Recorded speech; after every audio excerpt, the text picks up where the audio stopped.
Dime qué tú quieres, papi. ¿Quieres que lo mueva para ti? Mueve, mueve. ¿Te gusta cuando me muevo así? Así.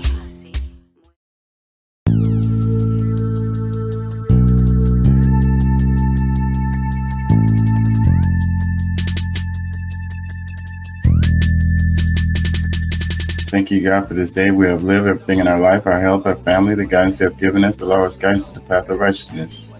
Amen. Really, I'ma get that bitch. Revenge is a dish best served cold. She took my son, now my soul is cold. He took my daddy, now my soul is old. Yeah. Woke up.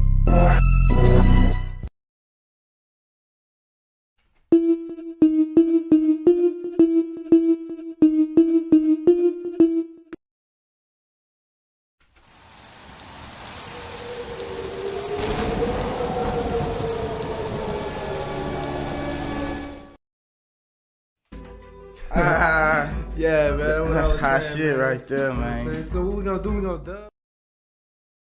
King Chaka ENT. Y'all can check out the music on Spotify, Apple, and other services.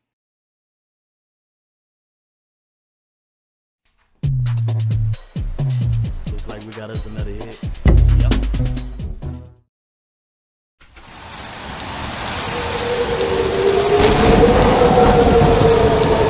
Doing what we do 3 to 4 nights a week. King Chaka ENT.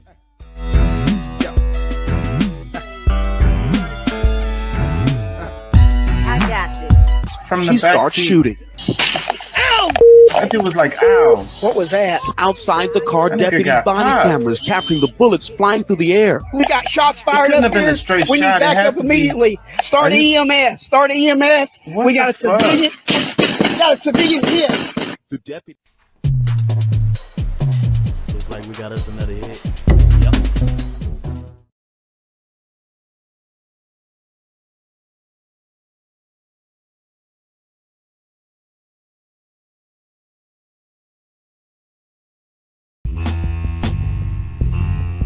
One, two, 1, 2. 1, 2, 1, 2. Yeah.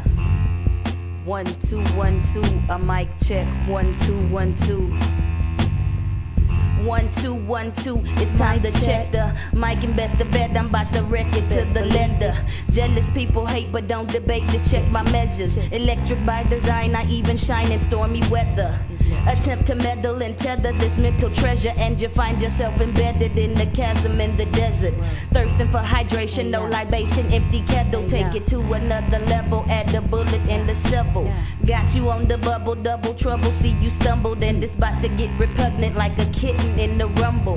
Quick to fluff and tumble, best be humble when we come through, cause I have you stiffing under. Mama wonder where you went to.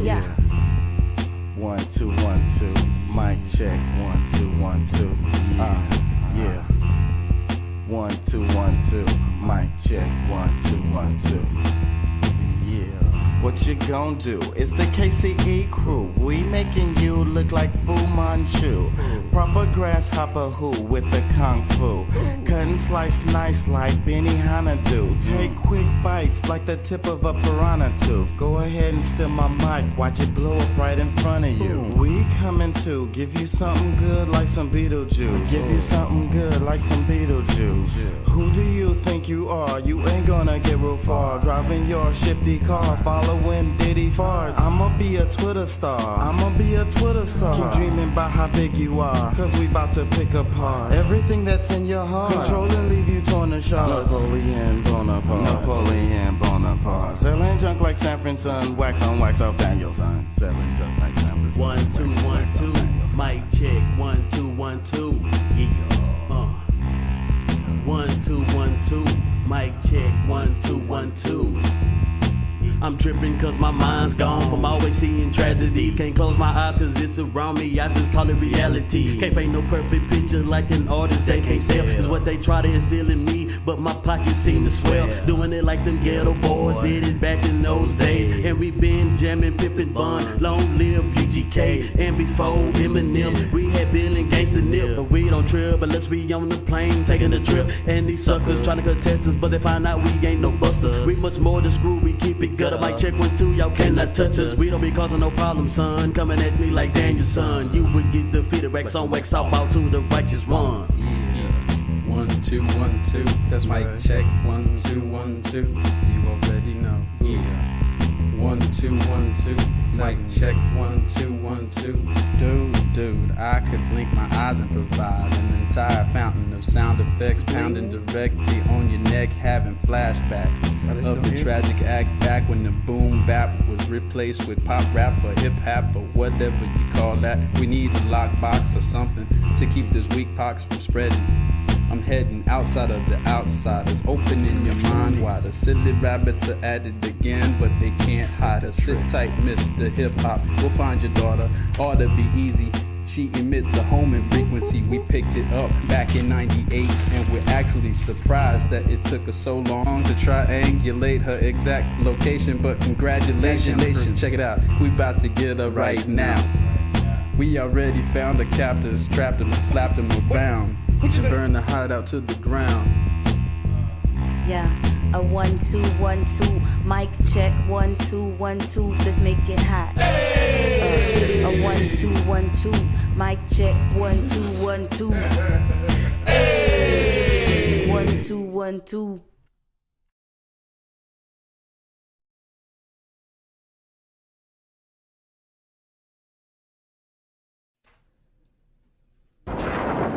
Choose your destiny. You can go left, or you can go right. You can go forward, but never ever back. Don't rap angry. It's time to raise the bar. I'm finna set the pace. Straight gangsterism like my homie Mr. Scarface. Come step in our place, we treat you like a car chase. On you niggas bumpers, keep it jumping over far states. Buy out the bar, grate your money like a shark bait. Call you strawberry, cause I eat you like a shark cake. Your click is bird cake, the other half is shark bait. Swimming through my water, meet your slaughter on this dark day. You niggas start late, I beat you out the starting gate. By the time you finish the race, I'm at my place watching Martin Lake. Those under par hate my lyrics and my star shape, but it's not for nothing, I keep busting till a war break. I'm a hustler, use a bitch fraud and I'm a muscle, yeah. I keep my shit hard for my customers.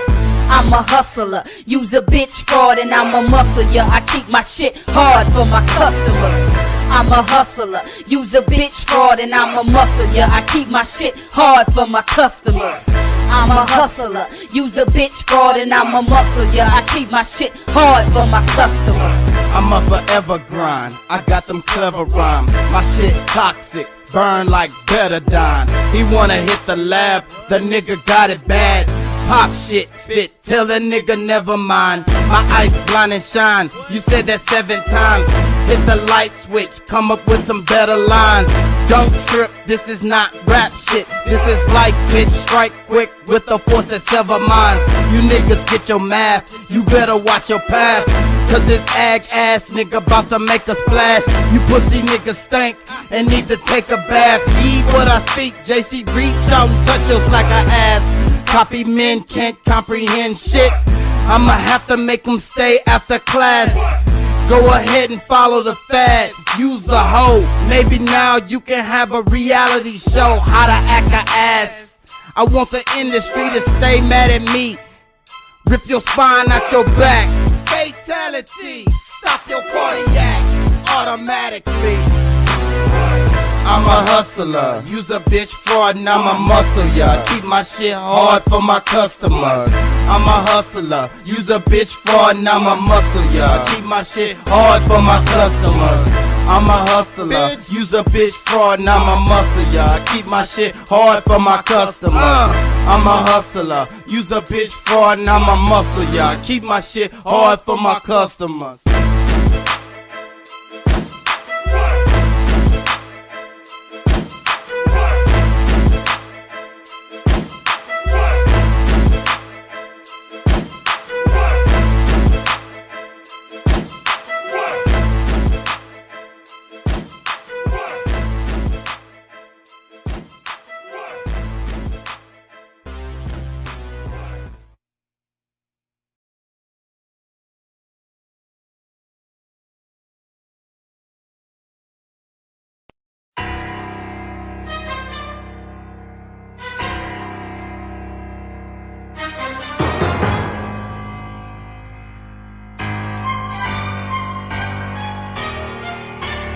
And now, another Yeah. major production.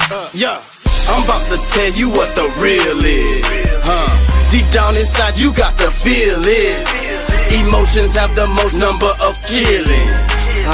Pay close attention to your feelings. I'm about to tell you what the deal is. And when I'm talking, all I'm hearing is some crickets. Yeah, hurry, honey, run and get your ticket. Just getting money, it's not always the business. Yeah, forget the $1 million mission. Sometimes I just want to go fishing instead of physically grinding in the trenches. Finding me using my knowledge, intuition. Yes. Yeah, Chaka not talking while he's so distant. Yeah, Chaka be talking but they don't listen. Yeah, he's sitting, his brain pumping like a piston. I've been chasing the twilight, now I've been bitten. The city's in my sights as if I was a pigeon. Your role is cast. Your dialogue is written, it's past control. You're like a Sims minion, what to do now but roam around in and out of buildings. Seemingly living, touching ceilings, but there's no feeling. Willing and dealing, but really there's no winning. I'm sinning and sinning, so what I'm defending stuff's like prison, stuck in the life out of reverence. I'm about to tell you what the real is. Deep down inside, you got to feel it. Emotions have the most number of killings. Pay close attention to your feelings. I'm about to tell you what the deal is. And when I'm talking, all I'm hearing is some crickets. Yeah, hurry, honey, run and get your ticket. Just getting money, it's not always the business. They say they do it for the money and the power. I'm just trying to get some peace in the shower. Protect what's mine without being a coward. Watch loved ones take time to breathe in the flowers. I've seen these G's get knee deep in powder because he needs to succeed in ours. Fuck your lifestyle, it's weak and it's sour. Fuck your lifestyle, it's weak and it's sour. Watch I come through and do like I do. Watch he come through and lose like he do. I'm a Hebrew, he just evil. We both hate people and church steeples. One thing certain, demons lurking. They be stressing, we be surfing. She be twerking and it look like it's hurting. I be perping, close the curtain. They give you lithium to get rid of that shit? I'm about to tell you what the real is. Deep down inside, you got to feel it. Emotions have the most number of killings. Pay close attention to your feelings. I'm about to tell you what the deal is. And when I'm talking, all I'm hearing is some crickets. Yeah, hurry, honey, run and get your ticket. Just getting money, it's not always the business. I'm about to tell you what the real is. Deep down inside, you got to feel it. Emotions have the most number of killings. Pay close attention to your feelings. I'm about to tell you what the deal is. And when I'm talking, all I'm hearing is some crickets. Yeah, hurry, honey, run and get your ticket. Just getting money, it's not always the business. Yeah, you boys think you real. What is real? Whatever it is, it's not you. For real. You know what I'm saying? KCE, we coming. It's the takeover, bitch. Y'all ain't ready. This is some whole new shit. For real.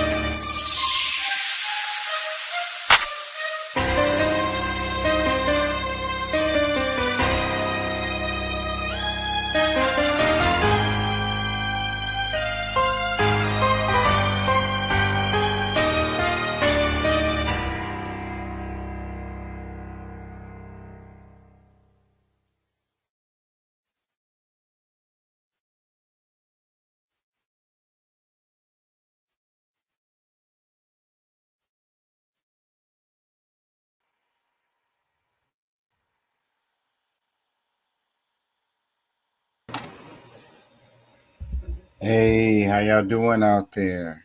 How y'all feel? Remember, we want you to be an activist. Don't take our word for it. Look that mess up. Thank you, God, for this day we Yeah. have lived, everything in our life, our health, our family, the guidance you have given us. Allow us guidance to the path of righteousness. Amen. Amen. What's up, Pat? How you feeling, man?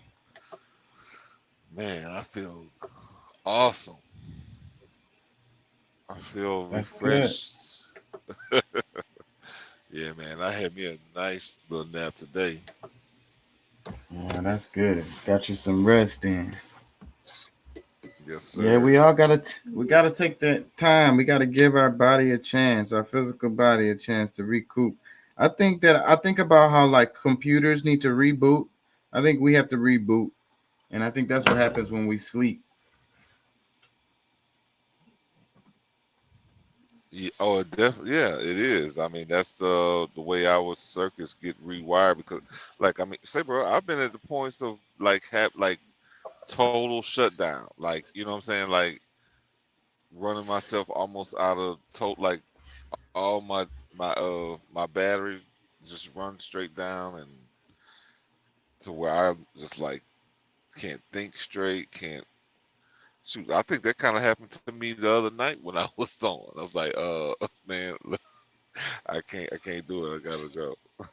Yeah. So we sleep, and then it clears the cache, and reboots the system. Clears those temporary files.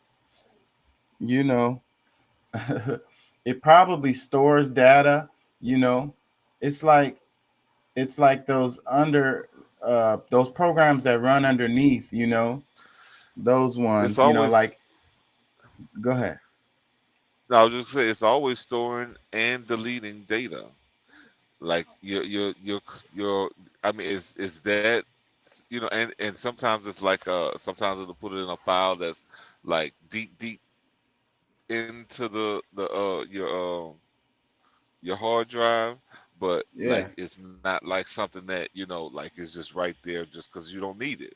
Like 'cause there's a lot yeah, of stuff that so like and I mean at least smart people, like your brain automatically deletes certain things because it's taking up it's like space and you don't need it. yeah, yeah. So yeah, so that's an interesting thing to think about, the mind as like a computer. Elliot say, bless up, Kings. What's up, Elliot? How you feel out there? What's up? What's up? What's up? Oh yeah, I Yeah. gotta open, because the name of the show is Witches and Wine. So the idea is Riches, yeah, witches riches and wines. and wine. Okay. Yeah, so the idea is I'm gonna sip on some wine and we're gonna talk about witches. Okay. I sent you something. Well, I don't know. Those we could talk. Well, I guess they upset about some witches. What you talking about? Well, when it's time, we move over Okay. to the stuff I sent to your messenger. I've Through been sending. I think I labeled two of them because it was more so about the energy stuff going around the world. Um, and there's some things that I'm concerned about that the something that the Vatican said I did. Like it's it's some shit going down, and I don't know if it's just meant for the for Europe, but could also leak to over here because of the high connections. But I think the banking well, we systems are in big trouble. we could get into it. Hold on, let me see if I can pull it up. You must have sent it to my main Facebook page. I'm looking for it. Uh, yeah, perk shot. Okay. Give me a second, y'all. Okay, I see something here. So I Facebook should do it. always. I should send it to the ENT like for further purposes. Is it better to send it It, to It might be better to send it to that one because that page is set up differently. Okay. The main page is a like a private page. The King Chuck ENT is like an artist page, so my options are different. Okay. Yeah, but I think it works fine. I mean, Resistor, Newswire, California is a huge mess. One of these, Conspiracy Hole, one of those. Yeah. What's the most recent ones I sent? It's from Resistance, Newswire, Resist. Hold on, can I see this? Hold on, y'all. View in Telegram. Please open Telegram. View in channel. What is that? I don't know what it's doing. Something. I don't know what it's doing because that link is Okay, let me click the other button. I don't know what it's doing. It wants me to download it. I'm not downloading this shit. Oh wait, let me find the link. I think it's a link there. Nope, that wasn't it either. Fuck, you sent it weird. It's popping up as Telegram. It wants me to download. I guess that's an app or something. It won't Yeah, let me open it. Telegram is Telegram is another app, kind of like Messenger, but it's totally independent of, it's not like linked to another app like Facebook, but it's just like Messenger. Either way, based on well, since we don't may not have no video for it, I was just showing the video of I think it was I forget what cities they are, but it's in Europe. They're protesting over the 'cause I know one of them was Italy. Um, maybe the other one was Spain, or I forget the second one. But I know for sure Italy, they're protesting big time right now because of the energy prices. Like they're burning, like everybody's taking their bills and burning them, like throwing it in the pile and burning them, their bills, because it's excessive pricing. Yeah. You know, yeah. So like they turned up. Like I mean, it's like probably at least 100,000 or more in the city square right now. Well, I'd say right now, but in that video, like Yeah, I see some stuff they for a were, month ago. It says protest a taxi driver in Rome, Prime Minister Palace armored. It's a mess in Italy right now, obviously, because I got another one month ago. Was it taxi? 2 days of strike, block all over Italy, march in Rome. Let's pull this up. Maybe this. Let's share this. I found something on well, and you got to remember too. Like I mean, these like in Europe, like they when the winter comes, like they're heavily gas users, dependent. like for Yeah, heating. and they get all of that from Russia. Well, Majority of no, it. well, yeah, because but Germany got cut off. Yeah. Germany got cut off indefinitely. Like they said, they will not send any to Germany at all. So, um, there's probably gonna be a boost in our production coming soon.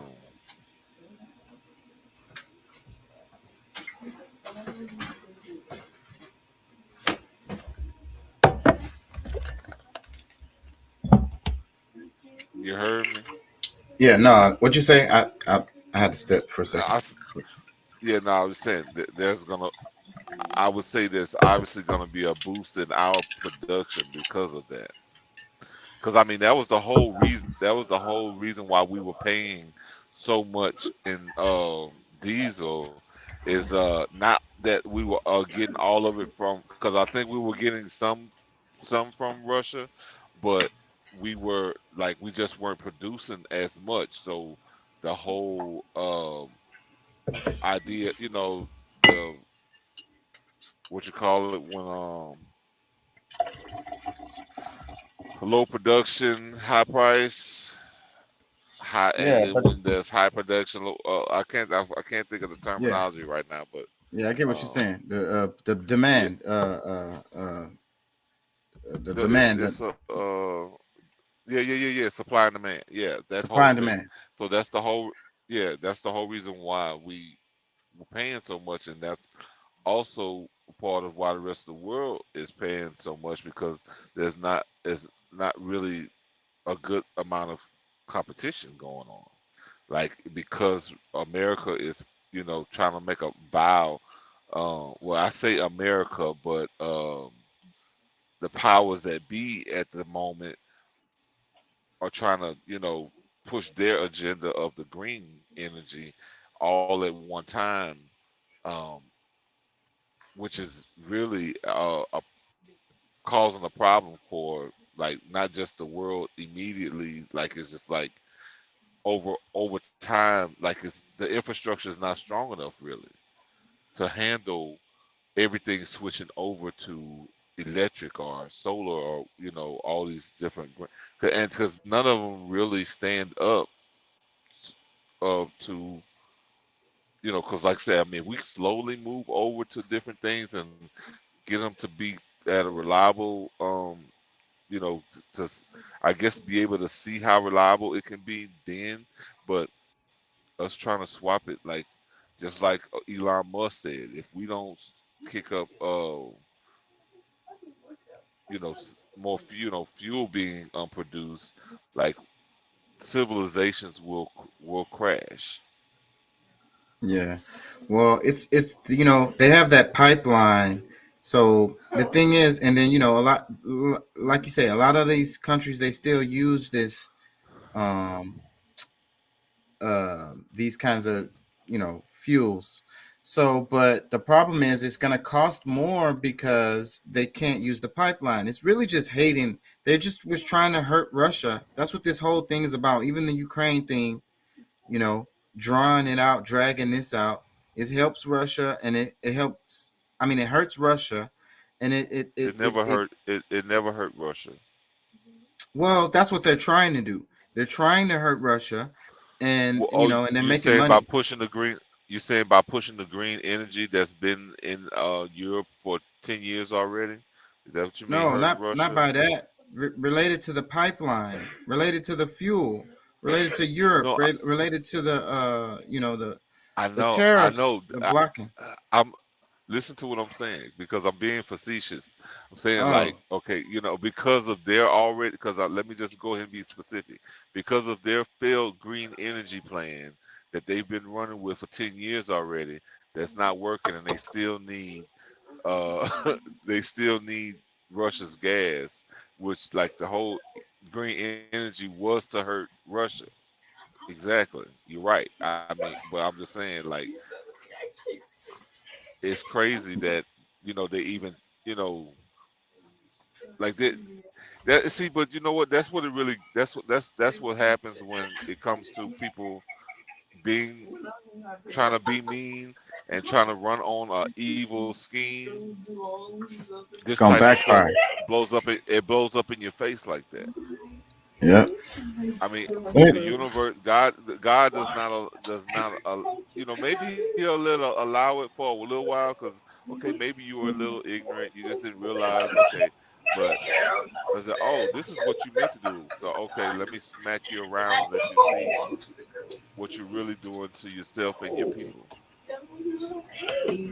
Let me play this clips because you brought this up. This is Rome.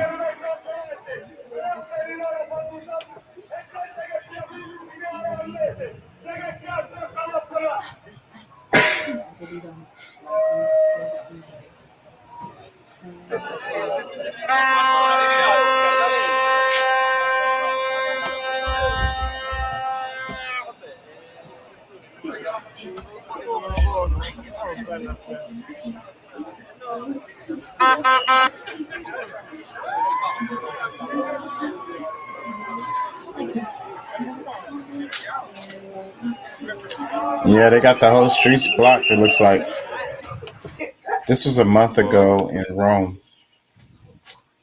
yeah, well, Italy, Rome, whatever you want to call it. But the Vatican is calling for all of the banks to round up all of the assets.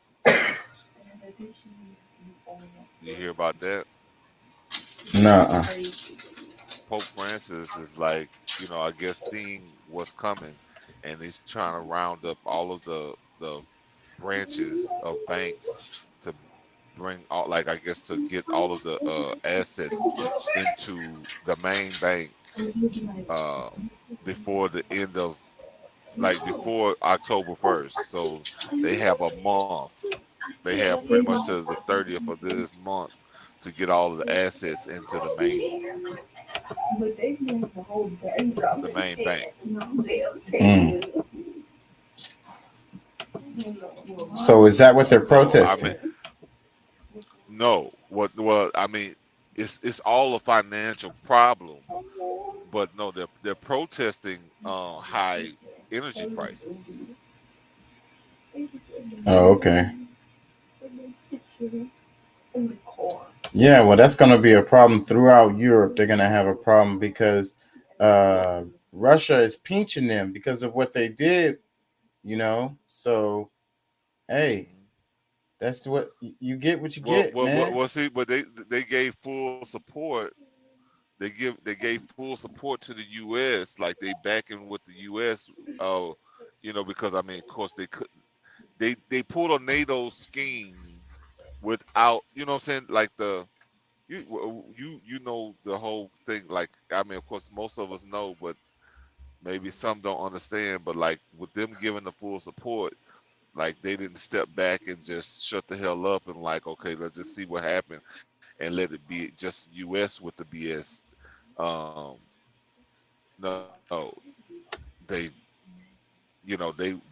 pretty much whatever, because I don't know if they well, I guess everything seemed to have come from the US, all of the funds, but it's not, I mean, Putin is not stupid. He knows that, I mean, he's been listening, like nobody's stepping up and saying, no, we don't want any part of that. Russia doesn't deserve this. So, you know what I'm saying? Like, hey, you know what? We're like, even though, like, if Russia deserves this, we don't really want to, we don't want to be a part of this going on, this war that's going on in Ukraine, because, like, this is detrimental to our own country. No, nobody said that. I have a video on the Ukraine situation. Since you brought it up, I did kind of want to talk about it today. It was, what was it? Max Blumenthal. They have really good information, really good data. Let me see if I can find this, because I'm all over the place now. Chris Hedges. It's Chris Hedges. My bad. That's who it is. Chris Hedges. I think he explains a good amount here at the beginning, y'all. Let me play some of this for y'all. Let me pull it up. And we're going to just play bits and make comments, because this is kind of dense. In most of Europe, has plunged the world into a geopolitical crisis. But this is not, as the writer Patrick Lawrence points out, the only crisis.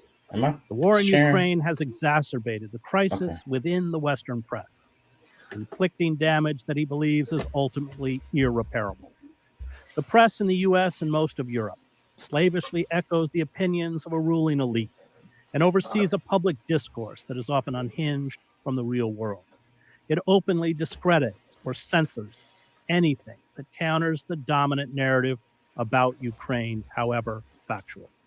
For example, on August 4th, Amnesty International published a report titled Ukrainian Fighting Tactics Endanger Civilians. The report charged Ukrainian forces with putting civilians at risk by establishing bases and operating weapons systems in populated residential areas, including schools and hospitals, a violation of the laws of war. To call out Ukraine for war crimes, however well documented, saw the press and the ruling elites come down in fury on Amnesty International. The head of Amnesty International's Kyiv office resigned, calling the report, quote, a tool of Russian propaganda, In one of the many broadsides, the Royal United Services Institute in London wrote that the Amnesty report demonstrates a weak understanding of the laws of armed conflict, no understanding of military operations, and indulges in insinuations without supporting evidence. It is nearly impossible to question the virtues of Ukraine's government and military. Those that do so are attacked and banned from social media. How did this happen? Why is a position on the war in Ukraine the litmus test for who gets to have a voice and who does not? Why should a position on Ukraine justify censorship? Joining me to discuss these questions is Patrick Lawrence, who was a correspondent. What do you think, Pat? What do you think? Why is it so biased, the whole view on Ukraine and the information we're getting about it? And they're so serious that they're firing people. My opinion on this is that the very people who accuse others of being fascist are probably the most fascist. And I believe that's what's really happening. Like, these are people who are really trying to make a, make a point, let people know who you can F with and who you can't. So, like, they're punishing people that can, that will slow down their efforts and, continue with, no matter how wrong what they're doing is, because I mean, internationally that we have laws and how, wars take effect. And, if you can, cross all of those lines and dare people to say something, that's when we're looking at a fascist state. So that's pretty that's scary, really what's actually. going.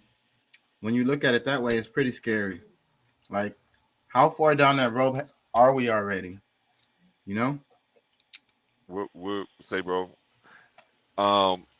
We're pretty far, and like, another opinion of mine is that the only way that we can change this is, like, we have to change everything.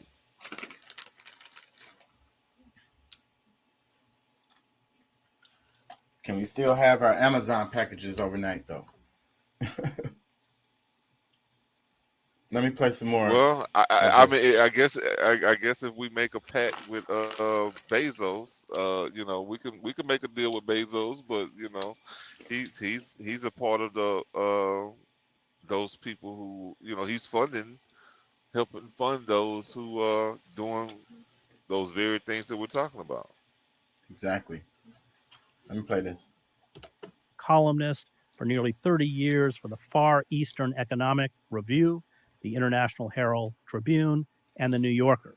He is the author of Somebody Else's Century, East and West in a Post-Western World, and Time No Longer America After the American Century. I just want to begin with that first question because it does mystify me. The United States is not actively engaged in a conflict with Russia in Ukraine. It's a proxy war. Why has any criticism of Zelensky or the Ukrainian government or the Ukrainian military become such an anathema within the media landscape? Yeah. Nice to meet you, Chris, to begin with. A face to a name after reading you for years. There are a couple of ways at that question, maybe more than two. Mine, I begin with he kind of meanders a bit. He's got some good stuff, but I don't know where it is. Hold on.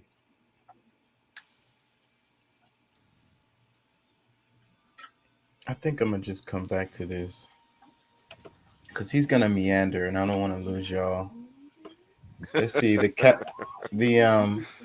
underneath the video. It says, "Throughout the Ukraine war, Western news outlets have mindlessly parroted the opinions of ruling elite and overseen a public discourse that is often unhinged from the real world."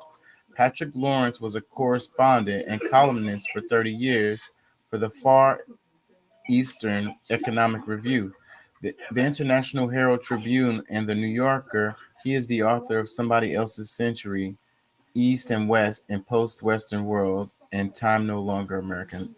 Basically, they were talking about how war correspondents specifically was they just like pretend to be on site, and it really just be protected tours, and then they get to see what they want them to see, you know. So of course that influences what they write, you know. And You mean and staged? right. So then they are talking about in this video the integrity of these reporters who are reporting this stuff that, you know, like you said, is staged. So, but they want a career, but they don't want the danger of actually going out there and reporting what's actually happening. Well, yeah, I mean, but I mean, I think it's a lot deeper than that, because I mean, when you really think about, all right, you know, when it comes to staged events, like a lot of times they're trying to make things look worse than what they really are. So, you know, there's been times, you know, stuff that was brought to my attention through some of the photos that was that they released to show you what's going on in Ukraine and this, that, and the other. And they're talking about a mall that's supposed to be filled with thousands of people, or up to 1,000 people or so, but there's no cars in the parking lot. It's just like, you know, saying like, you know, trying to make it seem like your boy Putin had dropped a bomb on a mall where there was 1,000 people or more in the mall, but then it's like, okay, so wait a minute, these 1,000 people walk there, or like, you know what I'm saying, like things that if you don't really pay attention and if you don't really put some thought to it, you know, kind of like the average person doesn't really look at, you know, the little details. All they do is they hear what they said and they see a little rubble on the side. Now they're like, oh, look what such and such, like in their minds now this is something that actually happened. But they've, you know, they've gone and they staged these different areas to look like such like a horrifying scene. Like if this was something that actually happened, yeah, this would be horrible. But our media is not like the media that we see in most places around the world are not are nowhere near accurate, and it's more so like a you know, like you being somewhere at Paramount Pictures, you know, somewhere on site of a Paramount Pictures, because it's like, all right, go, you know what I'm saying? So it just is. Man. I mean, that's just kind of one of the realities that we're living with. But we need to understand that, because they're gonna try to criminalize people that may not deserve it. Because, like, you know, I might get out, you know, talked about for saying this, but I think that Putin holds up his end of the bargain when it comes to because I mean he would have to, you know, if he was really on these war crime things, you know, if he was actually like okay with committing these war crimes and just doing things on purpose, like they would have been done something about him. If they, you know what I'm saying, all the things that they say he's done, like they wouldn't have held that back. Like they're really just trying to win the minds of people. That whole propaganda of making people believe that he did things that he didn't do. Because if he had actually done them, they would have made a move on him already. That's the type of like the things that people need to really be able to understand. Yeah. Well, it's like all of the news that's coming out of Ukraine is all slanted as fuck. And they're firing people for saying anything. Like it was an official article. They talked about it in the video. And the damn director or whoever was the boss of that magazine or newspaper, whatever it was, had to quit. They stepped down right after the article. And it was actually a true article, but it was talking about something that was unapproved about Ukraine. Yeah. Well, I mean, that's the exact kind of thing I'm talking about. Because I mean, if you're going against the narrative, they're treating you as if you did some espionage or like you're, you know, like you're a real criminal. Yeah. So that's what's scary. So they don't tell the journalists to lie in their reporting or omit certain facts, but No, they they know to tell do you it. what to say. No, they tell you what to say. Like this is all like believe me, it's a script. And either you're on board or you're not. Yeah, so you either get to get promoted for telling the lies or omitting the truth, or you get to get fired. It's your Go choice. home and yeah. So I mean, there's no such thing as journalism anymore. Like It's really scary. all... And I'm trying my best. I'm gonna try to fill the gap a little bit. Hey, let me see. Sorcière. Let me see. Can I play this one? I don't think I can play this one. I have a good one though. Hold on, y'all. I want to get into the witches stuff. What you was about to say? No. I think that I mean, for the most part, that's I mean, that's pretty much it. I hope people can really understand that, you know, they've been manipulated by the mainstream media in so many different ways, and you know, they're purposely doing this to get you to say that whatever moves that they're making to pretty much to justify anything that they might do in the near future. So it's mostly the best. What they do best is try to program people's minds. So yeah. A little bit about some media research. All right, I don't know if this one is good. I didn't get to watch these videos. That Chris Hedges video, I watched that whole thing, but I don't want to bore y'all with this. Let me see. Hi, I'm Dr. Andrea Campbell. I'm a professor of media studies at St. Thomas University in Miami, and I'm here today to talk to you a little bit about some media research I'm doing.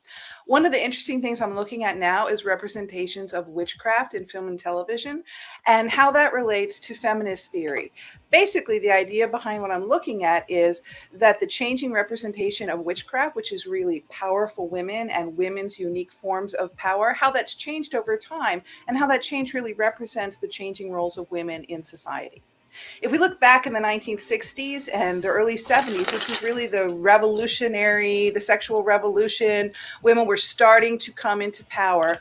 We see a lot of television and movies with representations of magical women. Two that immediately spring to mind are I Dream of Jeannie and Bewitched. If we look at these, we see these very powerful women whose power has to be contained by society and masculinity.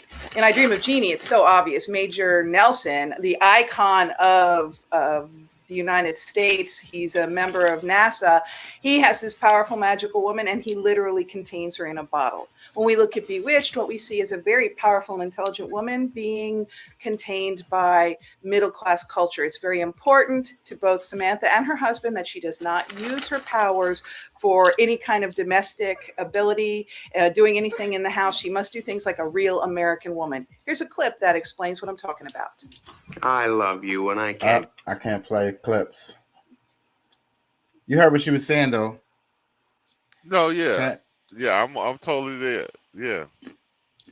Yeah. So, what do you think? Like, you know. Well, you know, I think there's a lot of you know, depending on from what angle you're looking at, you know, 'cause I love both of those shows. I used to watch them in the morning before I go to school. But you know, I guess it did, you know, based on the way she's presenting it, I would say that yeah, it had an effect on, you know, like yeah, these women had, you know, were very powerful women, but you know, if you're looking at it from a you know, a man's point, like they needed to control them, because if they didn't, who knows what they would do. But I mean, I do remember times where on Bewitched, like somebody showed up and saw her the vacuum going over the floor by itself, and you know, they had to, you know, do something to that person to erase their memory or something. But I mean, either way, yeah, I mean, I want to hear more of what she's Yeah, I'm gonna play some more, but let me read the comments. I'm behind, bro. I'm sorry, Elliot. I wasn't on the screen. I didn't see none of these comments. He says, not sure how many people are there. However, many have no voice. He's probably talking about Italy. This is from 1157. Freedom of speech is God-given right. Peace or blood in the streets. You can't hide. Man. Wow. 9/11. He says, Pat's taking over the show. He says, your analysis is 1,000%. And he says, they are actors, and she stated facts. Let me play some of the lady here. Modern day, and we actually see a very different representation of magical women. A very, very popular television series was Charmed, the story of 3 witch sisters learning how to use their power. Rather than being contained, what we see is focus is on learning. These powers are important and they should be used, but they need to be learned how to use properly. In this clip from one of the first episodes, we see the traditional approach. The father tries to contain and protect his girls from their power. Yeah, I can't play no clips. They're gonna get me. Okay, so this is more of a new age. What that's like Buffy the Vampire Slayer? No, that's Charmed. Charmed. Yeah, and I used to watch that. I had a significant other that really liked that show. Yeah. Yeah, so in this one, you ain't gotta say your significant other. You like the show too, damn it. Yeah. I mean, it was one of the. I was a fan of one of the chicks in there. She's really cute. You was watching it because of her though, right? The show was pretty okay, man. It was pretty good. Okay. I mean, it's cheesy, but it was. I like cheesy shit sometimes. So Yeah. I ain't trying to drag on you. I'm just, Yeah, it is what it is. Yeah. We're gonna talk about this for a while because I got a magazine I want to look at. It's History's magazine, and they named it Witches of Past and Present. So we're gonna look at that. Let me see this though. And we were very definitely radical women. We wanted to make a revolution.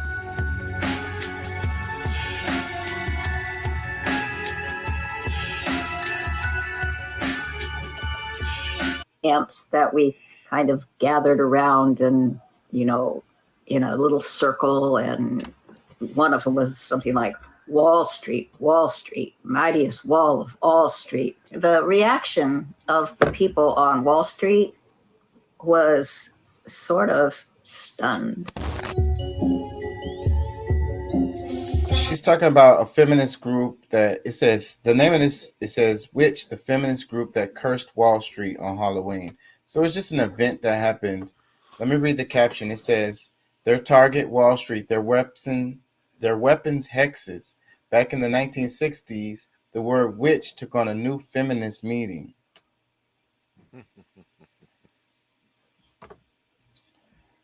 Was it replaced the W with a B or what?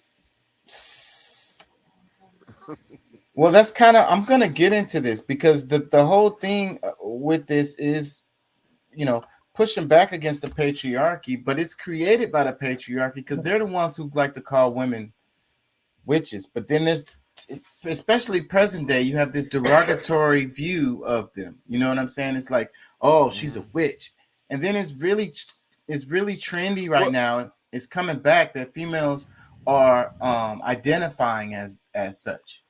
Well, it's like, to me, it's almost like, the patriarchy is trying to show that they still have control, and because it's all right when we go back to the Salem witch trials and things like that, where they were persecuting witches, or putting them on trial and killing them off if back in the 1800s or whatever, I guess whatever, what was it? I guess it was the 1800s, but however, but when we move closer, I mean, it's almost like they're welcoming these different types of powers because they're not as fearful of them, or they feel that they have you know, the ones under control that they want. So it's kind of like, to me, it's just like the shift, you know, the more that they put these different characters out here that we see on TV, or you know, we start to relax ourselves by accepting, you know, that women with power are really still just witches, but we're you know, we're gonna give them a shot because we can use it, and we've tamed it enough to where we can use it. You know what I'm saying? Right. Because we want to we want to belittle them. Elliot says women are intuitive and it's being interpreted as witches. I totally agree, and that's like, you know, I mean, we all have powers that we just don't know how to tap into, you know, and you know, for whatever reason, I mean, this is like technology that we're born with, but because of the, you know, the damage that we've gone through the psychological training that we've had since, you know, our early years, we haven't, you know, tried to discover them or to, you know, accidentally walk into them because we've shut off those mechanisms that would allow those types of things to work. And, you know, it's just, you know, we're under psyops. I mean, there's certain things that particles and stuff they put in the air that keeps us where we're in a brain fog. You know, we can't grow to those types of powers. So, I mean, even though like they talk about it on TV, these things are real. I think like a lot of, I mean, most of the stuff is maybe, you know, it's over exaggerated on TV, but I really see it as being, you know, powers that really just humans normally have, but some people have been able to seep through the lines and utilize some of these things in private, you know. I want to play this video. It's only 5 minutes, and then I'm going to get into the magazine because it's got some good stuff in there. This is the caption underneath this video. It says, "The fear of being called a witch was once upon a time the ultimate form of social control. Any woman who ruffled feathers and ran the risk of being accused of being alone, and the mere accusation meant a slow and painful death at the stake. But now feminists are taking back the term. If women who speak their minds are witches, then maybe more women should be witches."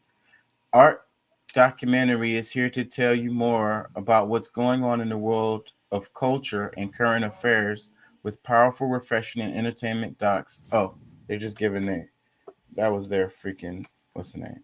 Let me play this. Sorcière, on pense tout de suite à des figures connues de notre enfance. It's in French. Damn it, I can't change the language. I didn't get to watch these before. I usually have them ready, but I did this at the spur of the moment because I just decided. I went to HEB and it was another magazine. I really should have got that other one. Whatever. And that's what's throwing me off. Fuck. Of course it's in French. We've been better off if it was in Spanish, but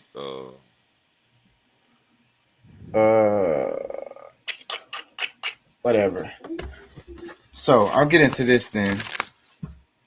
Make sure I'm not missing no comments. I am missing comments. He said the pineal gland has to be activated. Well, see, that's the thing. I mean, that's the thing that is getting deactivated through the programming. Like it's, you know, to some extent, because I mean, you know, we are still able to, you know, project or, you know, reflect certain things and see certain things, but not at the level in which we should be able to, especially once we reach puberty and into our adult years. But that's what I'm saying. Like they know the powers and they know what has to be done. So that's why like the programming starts at kindergarten, and you know, whether you're like 4 years old, sometimes even younger, because of, you know, they're doing little things in daycare. But you know, as far as how to program you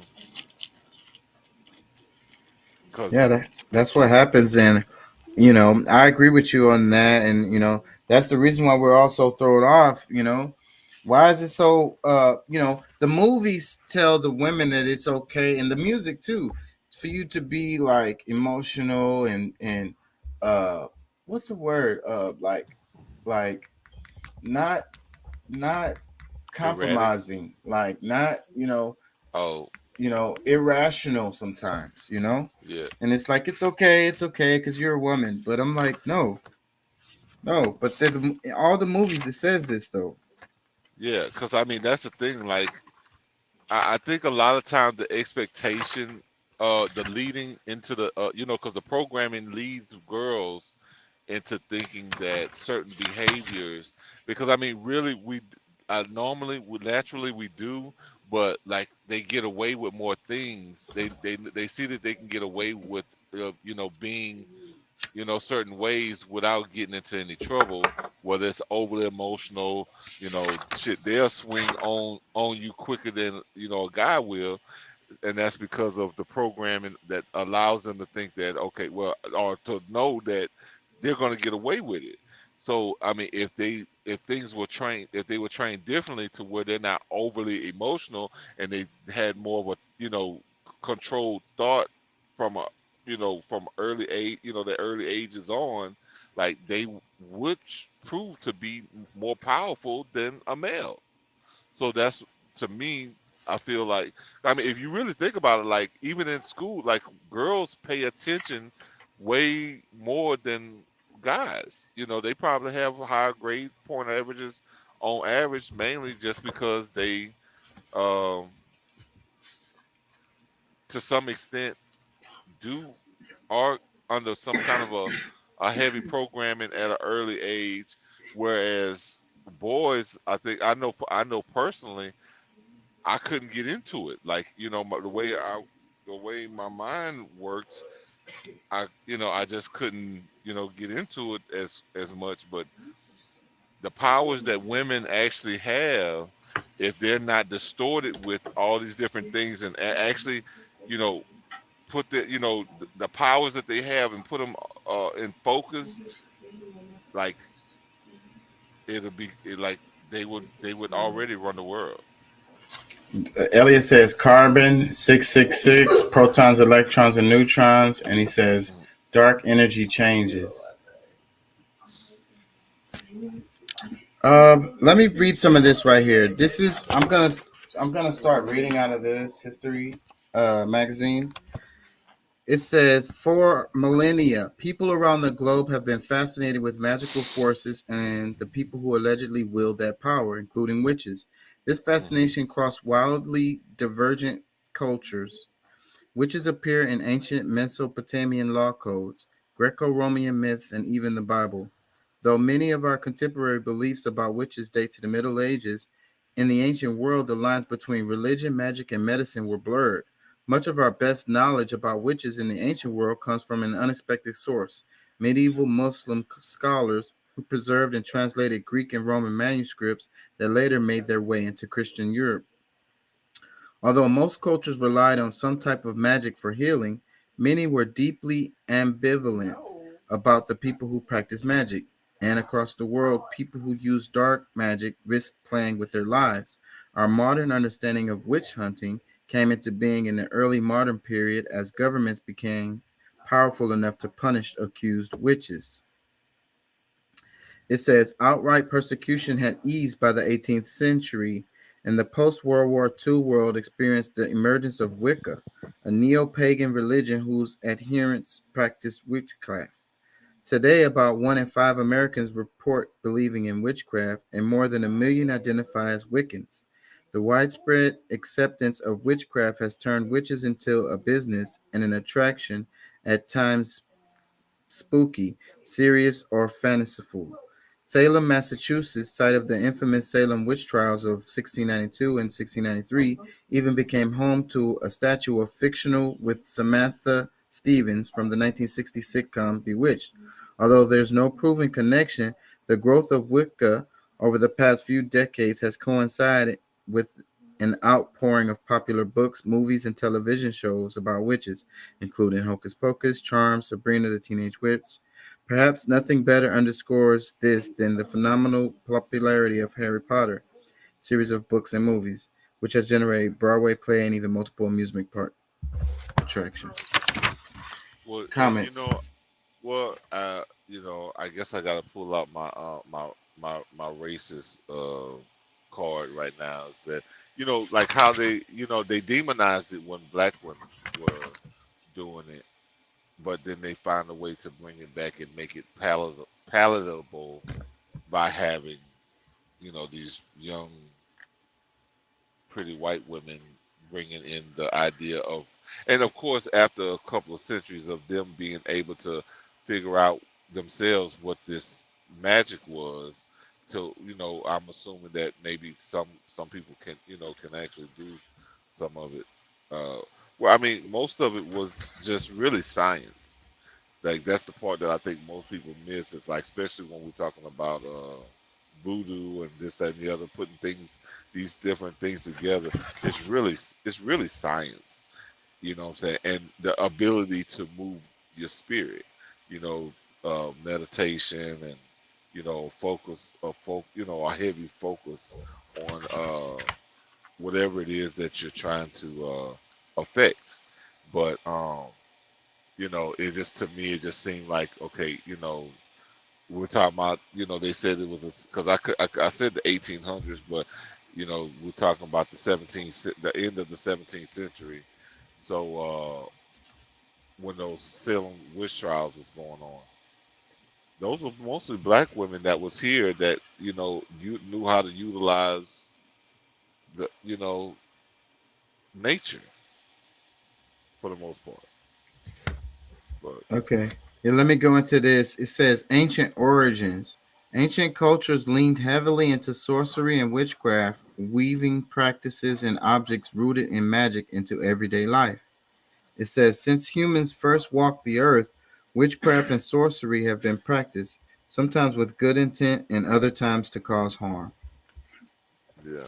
Well, and if most people don't know this, because when I say, like, when I'm telling you about science, look up what pharmacy is, pharmacopoeia.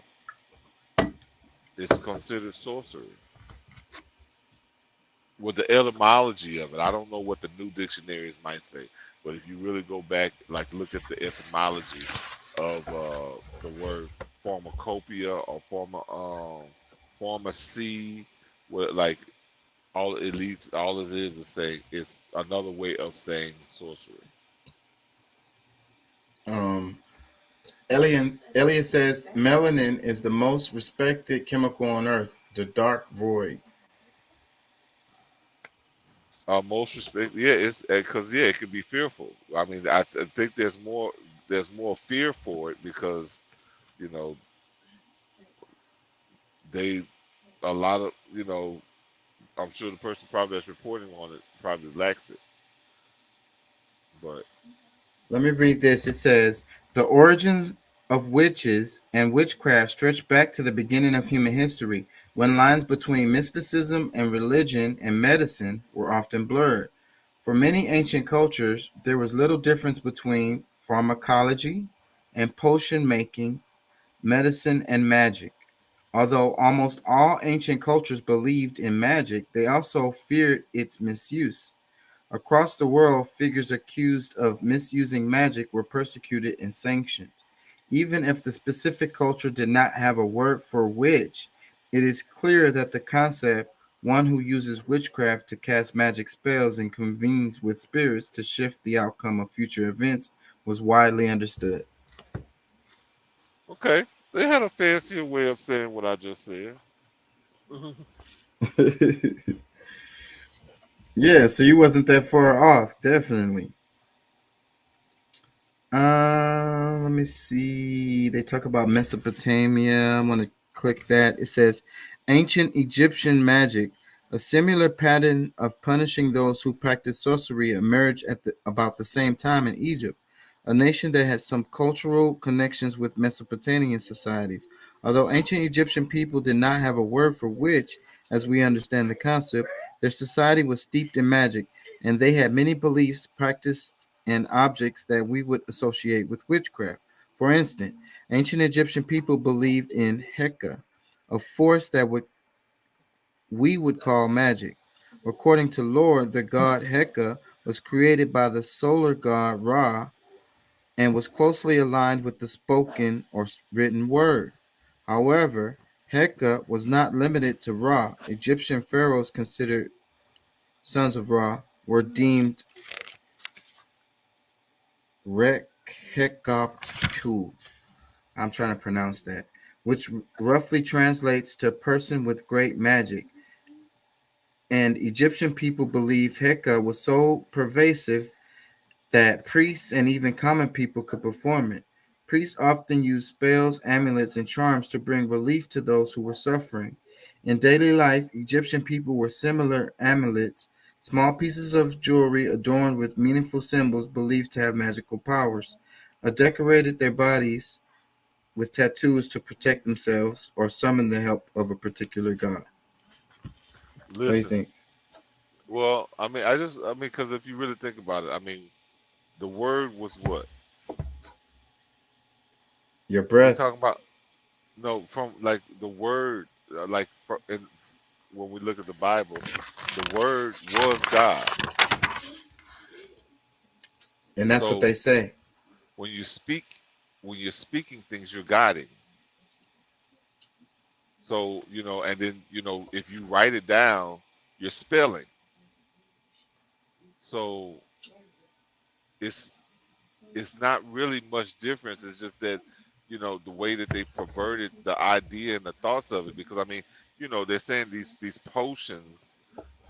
I mean, shoot, you getting potions every day, like just a mixture of different elements of or minerals or whatever it is. Yeah, I'm drinking These a different potion substances.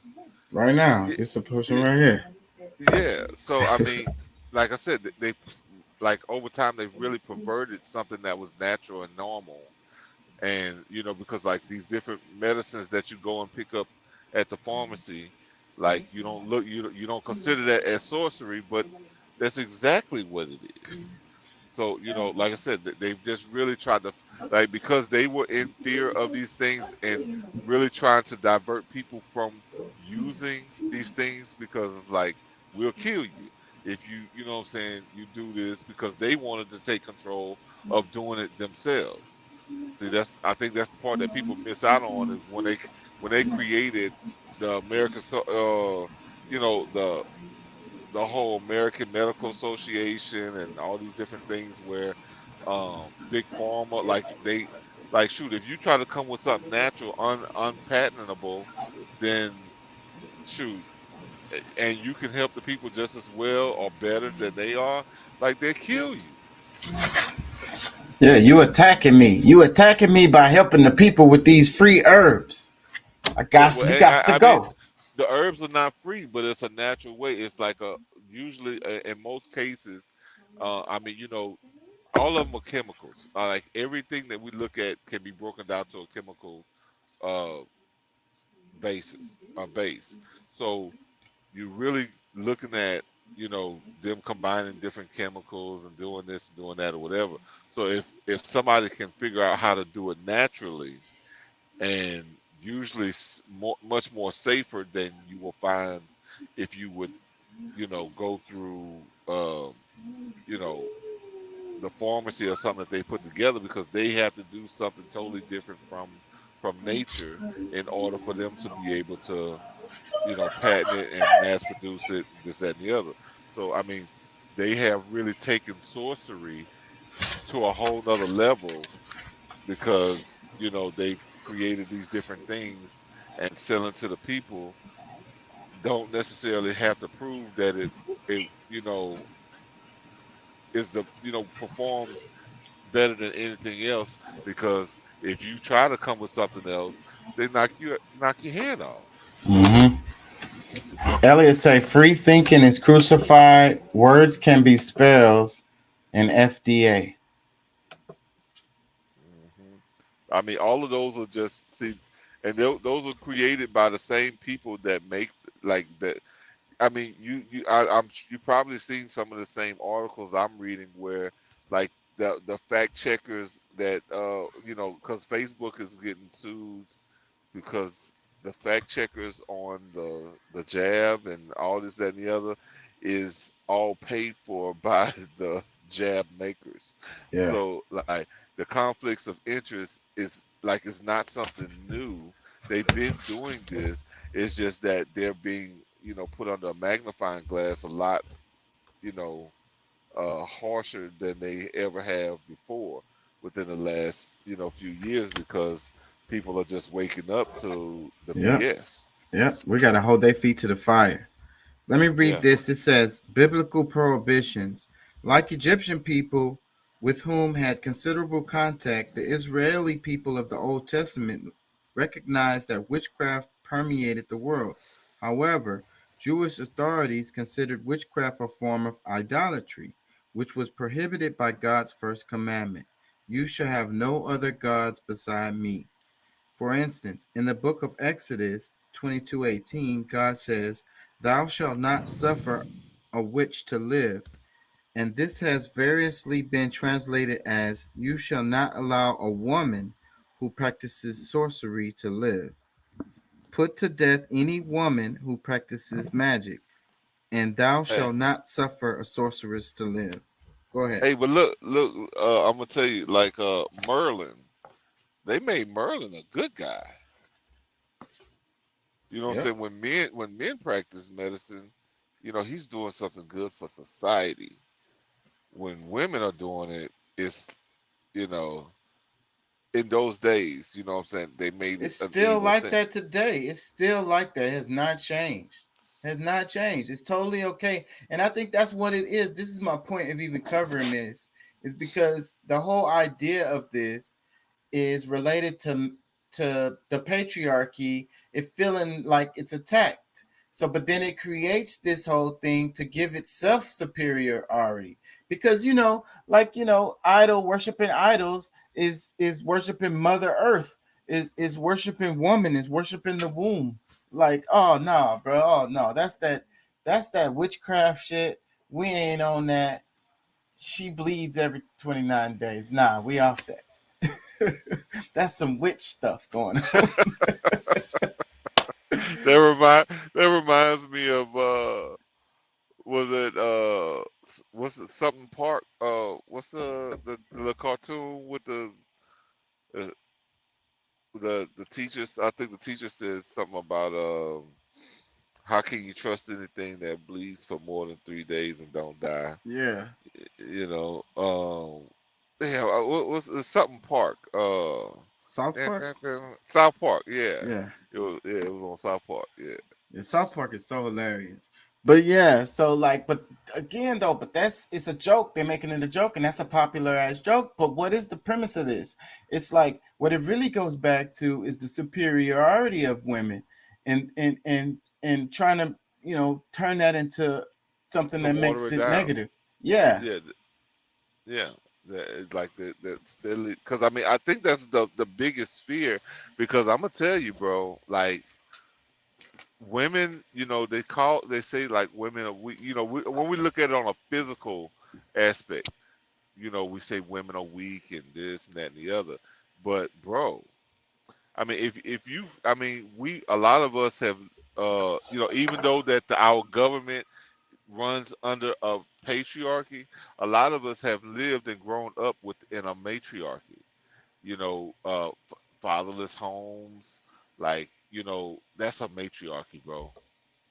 And you see the power of a woman, like things that can get done without a man around. You know what I'm saying? Like, shoot, giving orders, doing it. Like, bro, if we really like, I don't know. I've been saying, like, I mean, we really have been living under a matriarchy, under the pretense of it being a matriarchy. I mean, a patriarchy. Yeah, I wholly agree with that. I completely agree with that. I think the patriarchy is an illusion. It's not even real. Yeah, I don't think it's real. I had that argument with my sister, but she doesn't really see it because in her mind she felt oppressed. But at the same time, It's just like slavery. Like if your mind, like you feel like you're enslaved, you are. But see, the patriarchy has all of these attacks that it does, and this is an example of it right here. Is the witch thing? It's like, okay, she's lesser, she's a witch. You know what I'm saying? Like that's the attack, and that's the reason why they feel lesser, is because this is the what the media is telling them. It's brainwashing, really. You know what I'm saying? Over and over and over. Yeah, because see, I mean, that's the thing. That's just like, okay, so you mean to tell me that a piece of paper or like some proclamation, somebody speaking something into the public now makes it, okay for you to be free? No, like you've always had the ability to be free, but because of the subjugation you gave yourself, the belief that you put into what what they told you, what they said, what they've been doing is what kept you, doing what you were doing. There were people who kept the jobs that they had after slavery under a different idea. Yeah, and was totally okay with it. Elliot says, what is the lost word of Freemasonry? I don't know what he means by that. I would like to hear that, because I mean, maybe it's something that I know, but I just can't think of it right now. But I'm just into masonry. I don't do the Freemasonry. I don't know what's supposed to be the difference of it, because masonry is just in my outlook of it, being a part of masonry is being a builder. You know what I'm saying? That's basically what it is. Engineer. Let me read some more of this, because the part about this is the Bible, and this is where a lot of this is coming from. This is the excuse. And that's what I don't like about the Bible. It's so patriarchal. But okay, so it says, you shall not allow a woman who practices sorcery to live. Put to death any woman who practices magic. And thou shalt not suffer a sorceress to live. So, well, what about a sorcerer? What about a man who practices magic? No, I mean, he's along with the program, and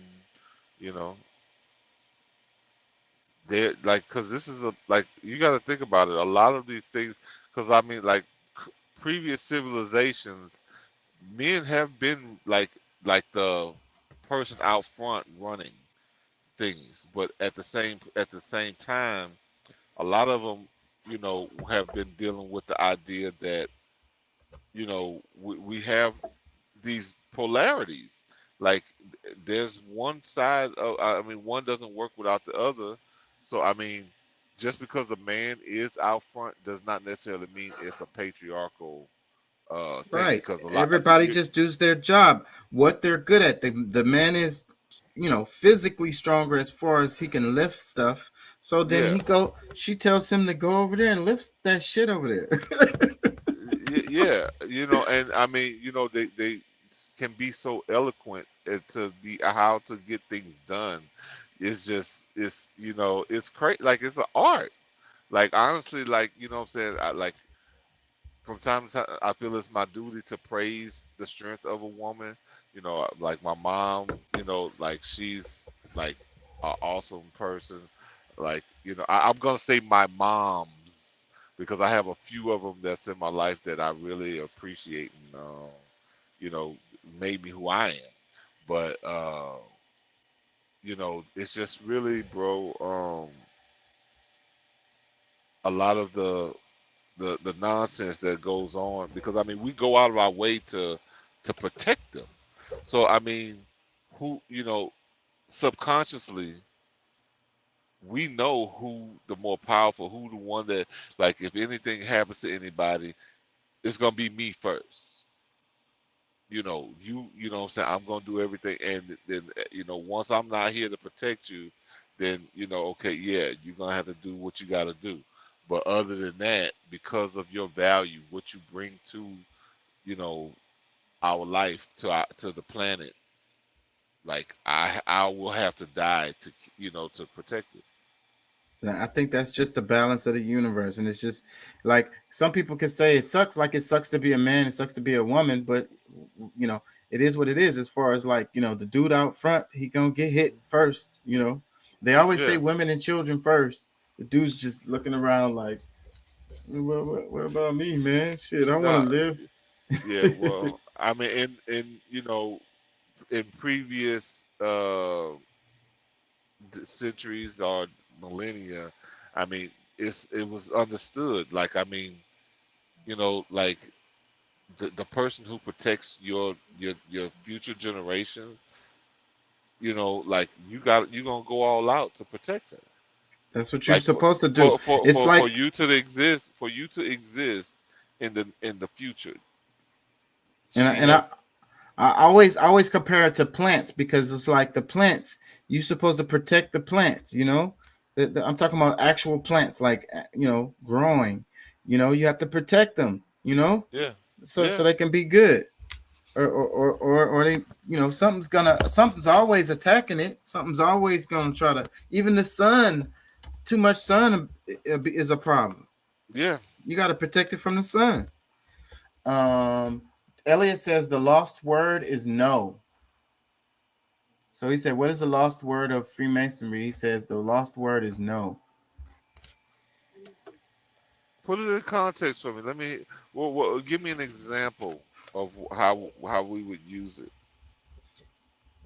And while he's doing that, I'm going to read some more of this. It says Deuteronomy 8:10-12 repeats the prohibition against witchcraft. There shall not be found among you any one that maketh his son or his daughter to pass through the fire, and that useth divination, or an observer of times, or an enchanter, or a witch. It says, because idolatry violated God's covenant with Israeli people, and might lead God to forsake or punish his people, the penalties for witchcraft were stiff. For instance, during the 1st century BCE, Rabbi Simeon ben Shatech sentenced to death 80 so-called witches in a single day. Apparently, ben Shatech had heard reports of witchcraft in Ashkelon. There he gathered a posse of 80 men who grabbed the accused witches and hung them. Not everyone was pleased with Ben Shatach's actions at Ashkelon, and several relatives of those believed to be witches successfully conspired to have the rabbi's son brought up on capital charges. Their plotting resulted in the death of Ben Shatach's son at the hands of the very state that empowered Shatach to execute those accused of witchcraft. What a story right there.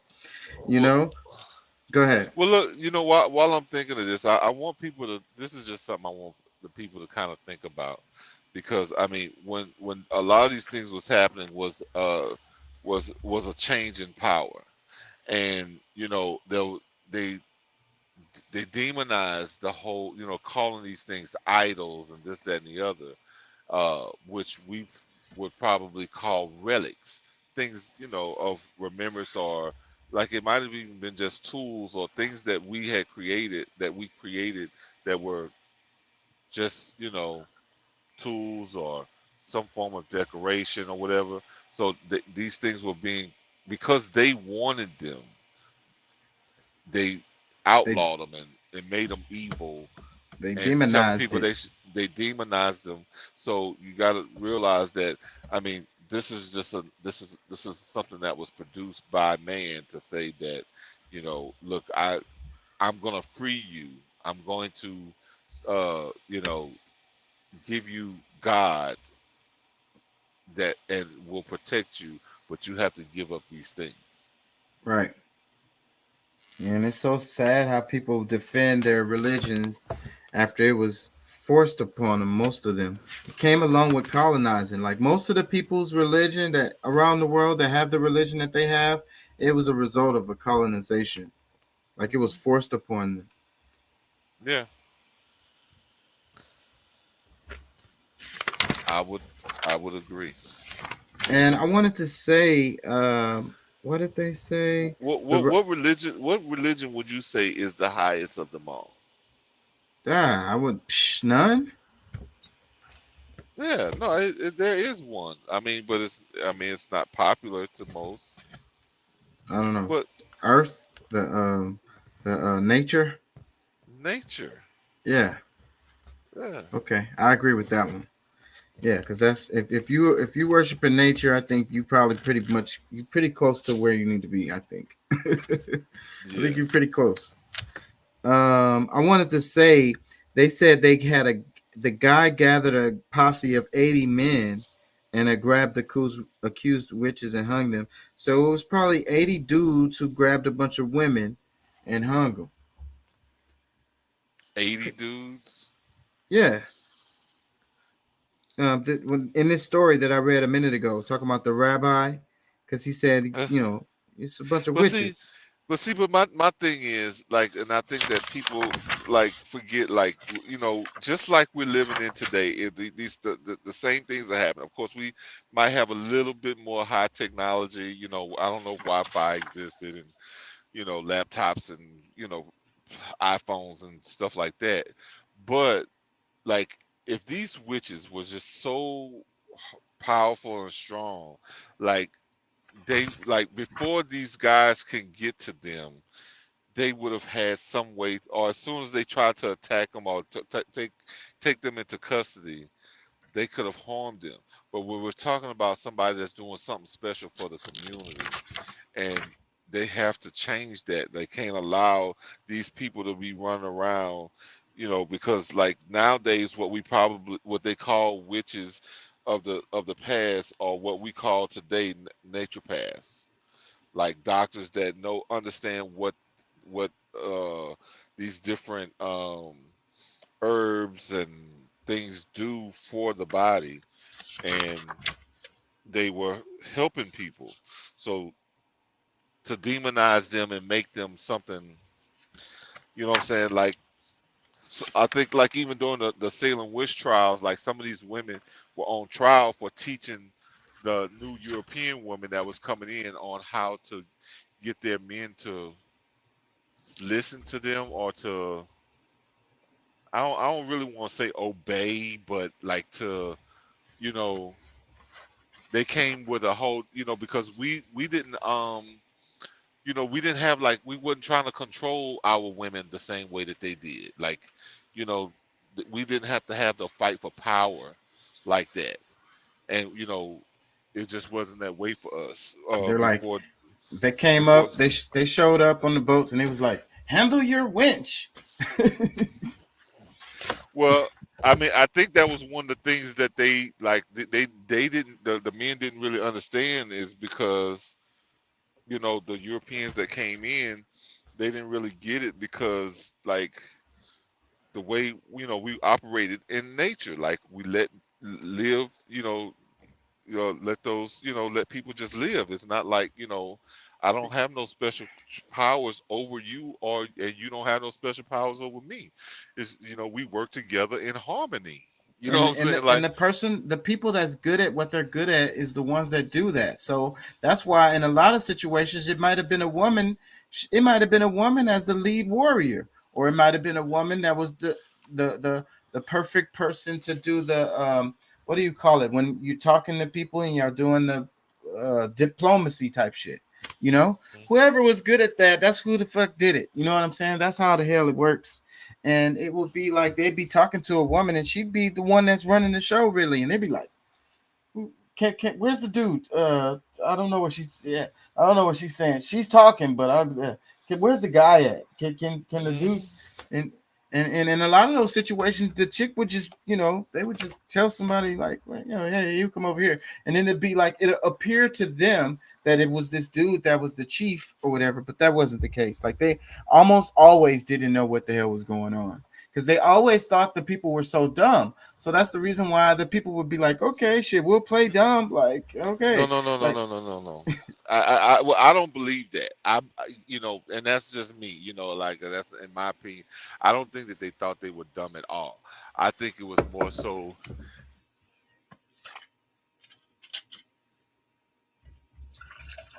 I lost you. I can't hear you. I don't hear anything. How about now? Okay, I got you back. Okay, yeah, my phone did something I didn't. Yeah, but I don't necessarily believe that whole thing with you know, them thinking that they were dumb. I think that it was more fear than anything else. Is that something as small, you know, as a woman comes, and you know, and to have as much vocal power and ability to make things happen just like, you know, a man could, it was fearful for them.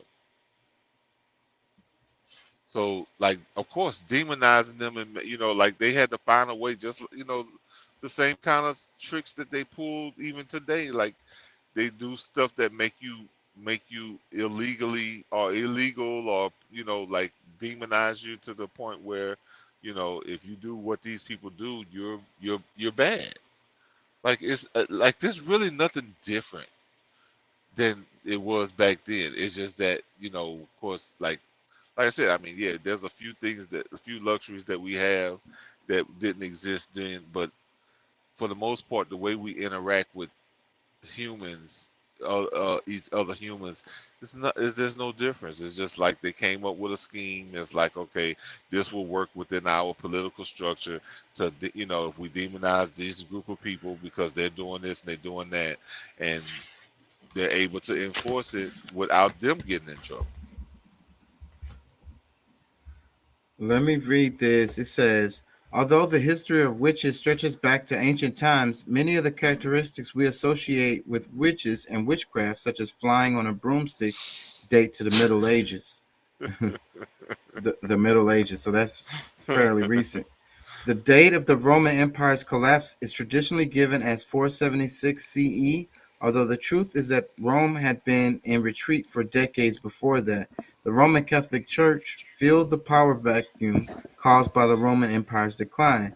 By the start of the medieval period, 500 CE, Catholicism had established itself as official religion of the Roman Empire. Following the empire's fall, the Roman Catholic Church remained the dominant religious, cultural, and intellectual institution in what had been the empire's western half. Yet, for all the church's power and wealth, pagan beliefs and rituals, which looked a lot like witchcraft, continued in Europe side by side with Catholicism. Moreover, ancient forms of paganism, a non-Christian religion that was rooted in nature and often worshipped many gods, experienced a revival due to the emergence of Islam, as Muslim scholars preserved and translated ancient Greek texts, many of which made their way into Christendom. Unable to eradicate folk witchcraft, the church, by the turn of the 15th century, had turned to actively and consistently persecuting accused witches. Moreover, whereas depictions of witchcraft and sorcery in the ancient world ranged from positive to negative, and sorcerers were represented as both men and women, by the end of the medieval period, witchcraft was identified almost exclusively with women, and it was often portrayed as malevolent.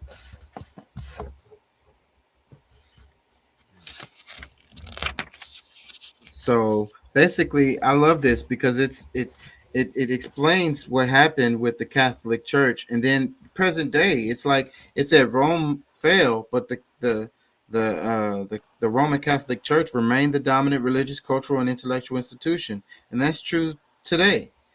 And also, you know, the Roman Church, you know, they explained, you know, it didn't like paganism, worshiping nature, and all of that, you know. And not, Because they see, weren't. the church was the political power. I mean, that's what, like the laws of the Bible, the laws that, you know, like that was actually like the government still stands. I mean, if you want to look at it as just being the church, okay, go ahead. But you know, overall, we're really looking at what was the political power, which still stands in Rome. It's just that the city of Rome might be destroyed, but the politics of it is worldwide.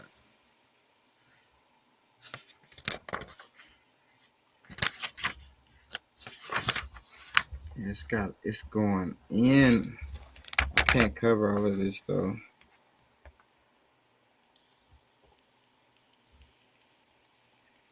Secret of secrets. Let me play this. Let me show y'all this image. Can y'all see this? Fuck. The lights are gonna fuck it up. It's this. Let me see. Let me try to get it. Remove the lights.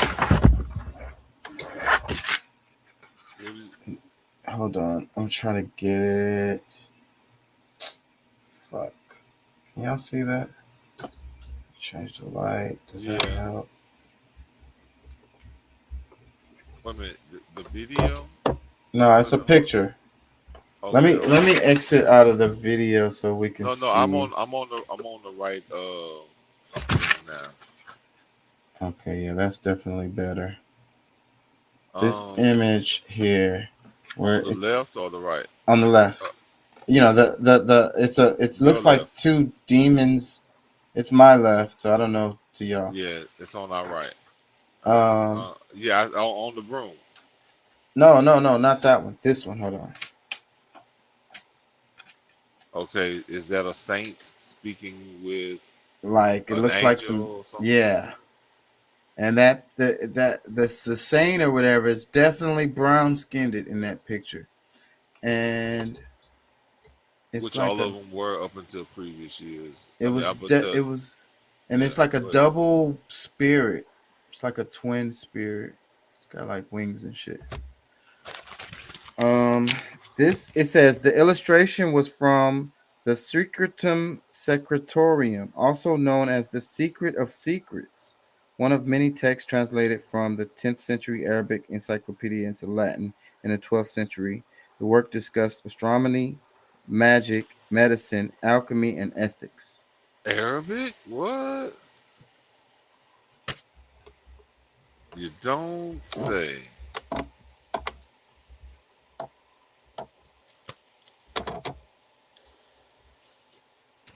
I mean, because I, like people talk all the time, and maybe it's just me. That's late to the show, but when as far as the understanding that these translations, what do we never really ask what did it get translated from? And if we really look at the the whole idea, because I mean, what text? I mean, because even the Bible, I believe, was in Arabic, or at least a close dialect of which some people say Aramaic, but I mean they're pretty much the same language. Maybe like I said, maybe a little bit different dialect, but dialect pretty much is like the language that Mexicans speak and what Cubans speak. They're both Spanish, but they have their their slang, their different little things that they might inflect or say differently than other Spanish speaking people. Damn, they're going in. I don't know how far back to go. They're talking about the Druids and everything. This is fucking really good. Yeah. I mean, because I mean, when you look at the time period that they're talking about, like, yeah, it's hell yeah, it's good. Like, I mean, because this is a lot of the changes, like a lot of the things that, like, even the things that we're dealing with today, began with a lot of the stuff that you're talking about in those periods. Well, I'm gonna summarize what they're saying. They're basically saying here, in Europe, they kept on practicing magic in different ways, even though you had the Catholic Church and demonizing all of this. They still kept on doing it with different ways of amulets and objects and stuff that they said had magical powers, stuff like that. That makes me think about today, how we still kind of like the rabbit's foot. Anybody ever had a rabbit's foot? Yeah, fake one. Yeah, but where does that come from? That's not Christianity. No, of course not. No, that's shit. That's voodoo, or however they put voodoo, shall I say, or just I mean, if you want to talk about just like luck, or because I mean that was the main thing it was supposed to do, was produce luck for you. But let me read some more. This is really good right here. It says, it was not just Norse people who clung to the pre-Christian beliefs. Celtic people, a collection of Western European people who lived in tribes, did so as well. They may have existed as a distinct group by 1200 BCE, but because there is no evidence that they ever developed writing, our knowledge of their history is limited, based almost entirely on non-Celtic sources. By the medieval period, go ahead. No, I thought you was that was their sentence, but the end of that sentence. But look, listen. I mean, these are black people we're talking about during these periods now. You know, on both sides. Like they might have, you know, Rome was a mixture, kind of like what we see in America today. It was a mixture of different people. But I mean, if you talking about in Europe, especially Western Europe and Southern Europe and things like that. I mean, you got to think about that. These are the Moors that are there. These are people that have come from, you know, that came from America over into Africa and up through that was going around civilizing the world. So, I mean, these are the same people that has learned what nature is, and you know, to help people learn certain, you know, I think some of these religions may have began that way, is to help people understand. And I think maybe even, you know, there was different ways of control back then as well. But I mean, either way, we're talking, the people we're talking about with the sorcery and, you know, talking about the magic, the witches, and you know, I guess the witch doctors, I guess they would call for the men, but we're talking about melanated people. Y'all check this out. Can y'all see this? It's kind of like a Wicker Man. There's that movie, like it looks just like, well, not exactly like this, but similar. And they were talking about witches in that movie. It was a pretty good movie too. What was the dude? I can't think of his name right now. And the ending was retarded. Anyways, this image, this is the illustration. It kind of reminds me of one of the characters that they had on like with the Shaggy and oh, you talking about Scooby-Doo? Scooby-Doo, yeah, that looked like one of those creatures that they had on Scooby-Doo once. Yeah, and the illustration says a woodcut illustrates a pagan ritual practiced by the Celtic people in which an effigy of a man made of wicker was burned in a bonfire as a sacrifice to the gods. Such ceremonies were led by a member of the Druids, high-ranking members of the professional class in Celtic communities. This Druid was a judicial habit. This Druid wore a judicial habit. They're talking about the picture on the right, but I don't need to show that. I mean, I guess, but no, it doesn't matter. And I want to read some more. It says, by the medieval period, Celtic peoples were primarily found only in British Isles, though in ancient times there had been Celtic groups living throughout Europe. Among the most famous Celtic people were the Druids, a class of high-ranking Celts who were religious, legal, and social leaders. Like the rest of the Celts, Druids left no records and are known primarily from the writings of non-Celtic people.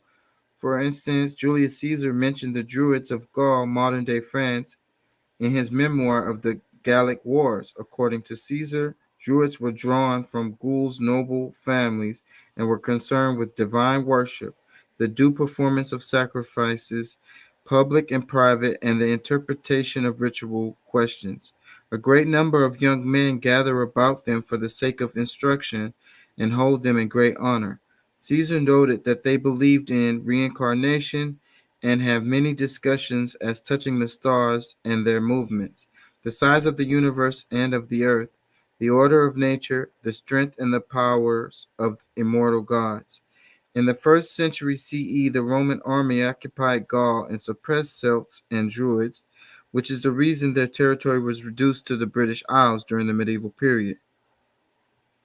It says, belief about Druids are drawn primarily from Irish folklore, which is replete with stories about them wielding powerful magic. The legends surround, and they're talking about a person there. Hold on. They're going to get hot right up in here. I was reading this shit. Hold on. There was also many powerful female druid sorcerers, such as Moog Ruth's daughter, Tlachta.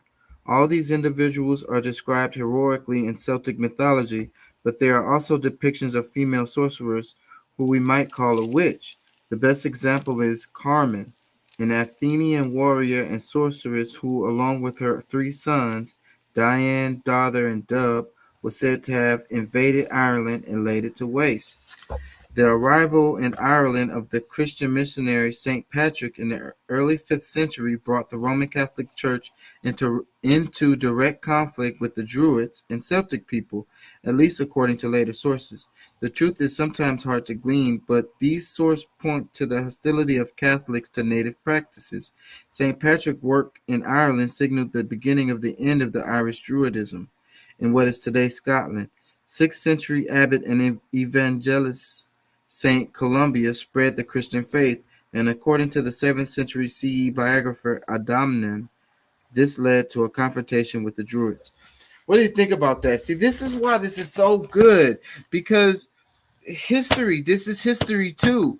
And then, like, you know, when they teach you stuff, they don't cover like the intricacies, like they don't really explain what be happening, because of control. Because see, if they give too much of that information that you can get, really, like, there's really great sources to get that same information, but like, because I mean, just like you're talking about St. Patrick, so, and he the same one that killed off all of those little the Twa people, like the what they call like leprechauns, or like they demonized the little people that was living in Ireland, which were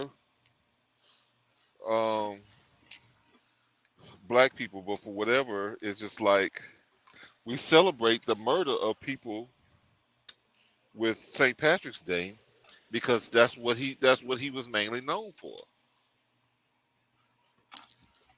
So instead of us really understanding the truth of everything, because we would be like, oh hell no, I'm not praising that or giving any real energy to that.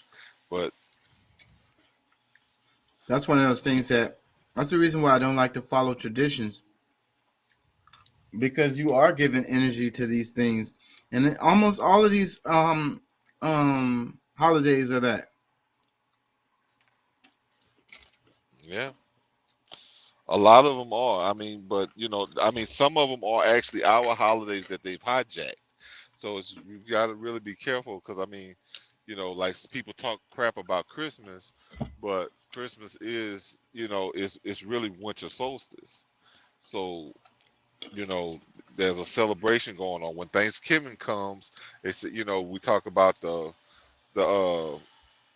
that's when they actually killed off a bunch of Indians, but that was still like a holiday that we had. It was harvest time. It was, we had have a good season, and it was harvest time. So you got, you can't just demonize everyone. That's why it's good to really understand what they are personally, directly what they are, because I mean, you can even get things tainted when you just just totally just shut off from everything just because it's a holiday. Yeah. You know how I celebrate Labor Day? How's that? I work.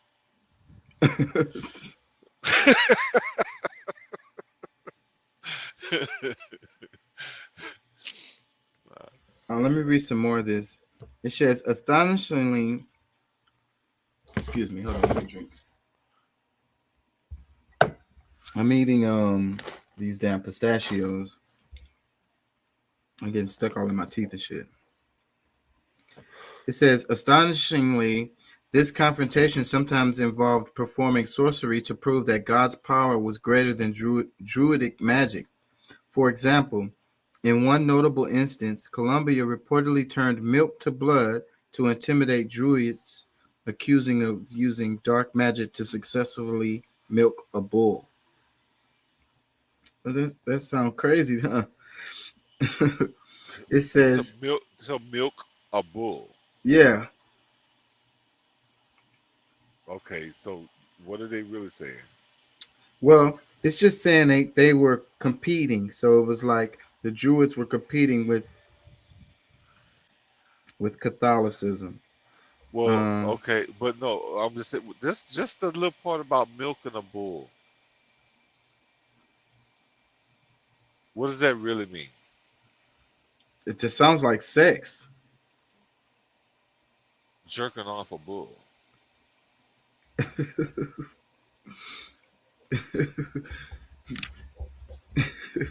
Let's not go down there. I hear you though. It says, in short, even as more of Europe came under its sway, the Roman Catholic Church found it nearly impossible to root out and eliminate local beliefs and rituals. As a result, on the local level, people continued turning to witches for medical care and assistance with challenges they faced. Yeah. They got an image that looks kind of like a. It looks like a.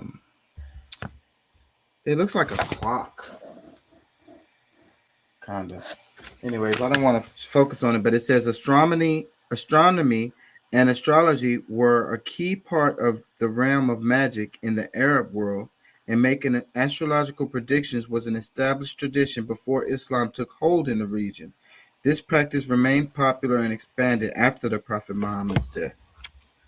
So, yeah, so those damn calendars and some of those the Muslim calendars is really accurate, and they still kind of use them to this day.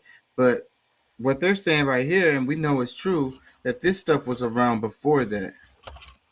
Always, bro. Like this man, say, bro. Look, how long has Earth existed? Is how long these things have been there. Like as long as like man has been able to interact with Earth, within this planet. Because I mean, some of the utilization is based on the energies that's available that comes through the alignments of the planets and the seasons, like these different things matter during certain periods because there's some things you might try to do in the spring that's that you want to do in the winter that you would normally do in the spring, but you find a different potion that's available during that season. So it's just like it's been like since the beginning of time. Like I mean, there is no, just like with black people, you can't mark the beginning of it because it's been going on since way before we were calculating time, at least what we call time. Okay, this is going back to that image I showed you. I wanted to get to this. It says, in the Middle East and North Africa, the church faced a new challenge from Islam.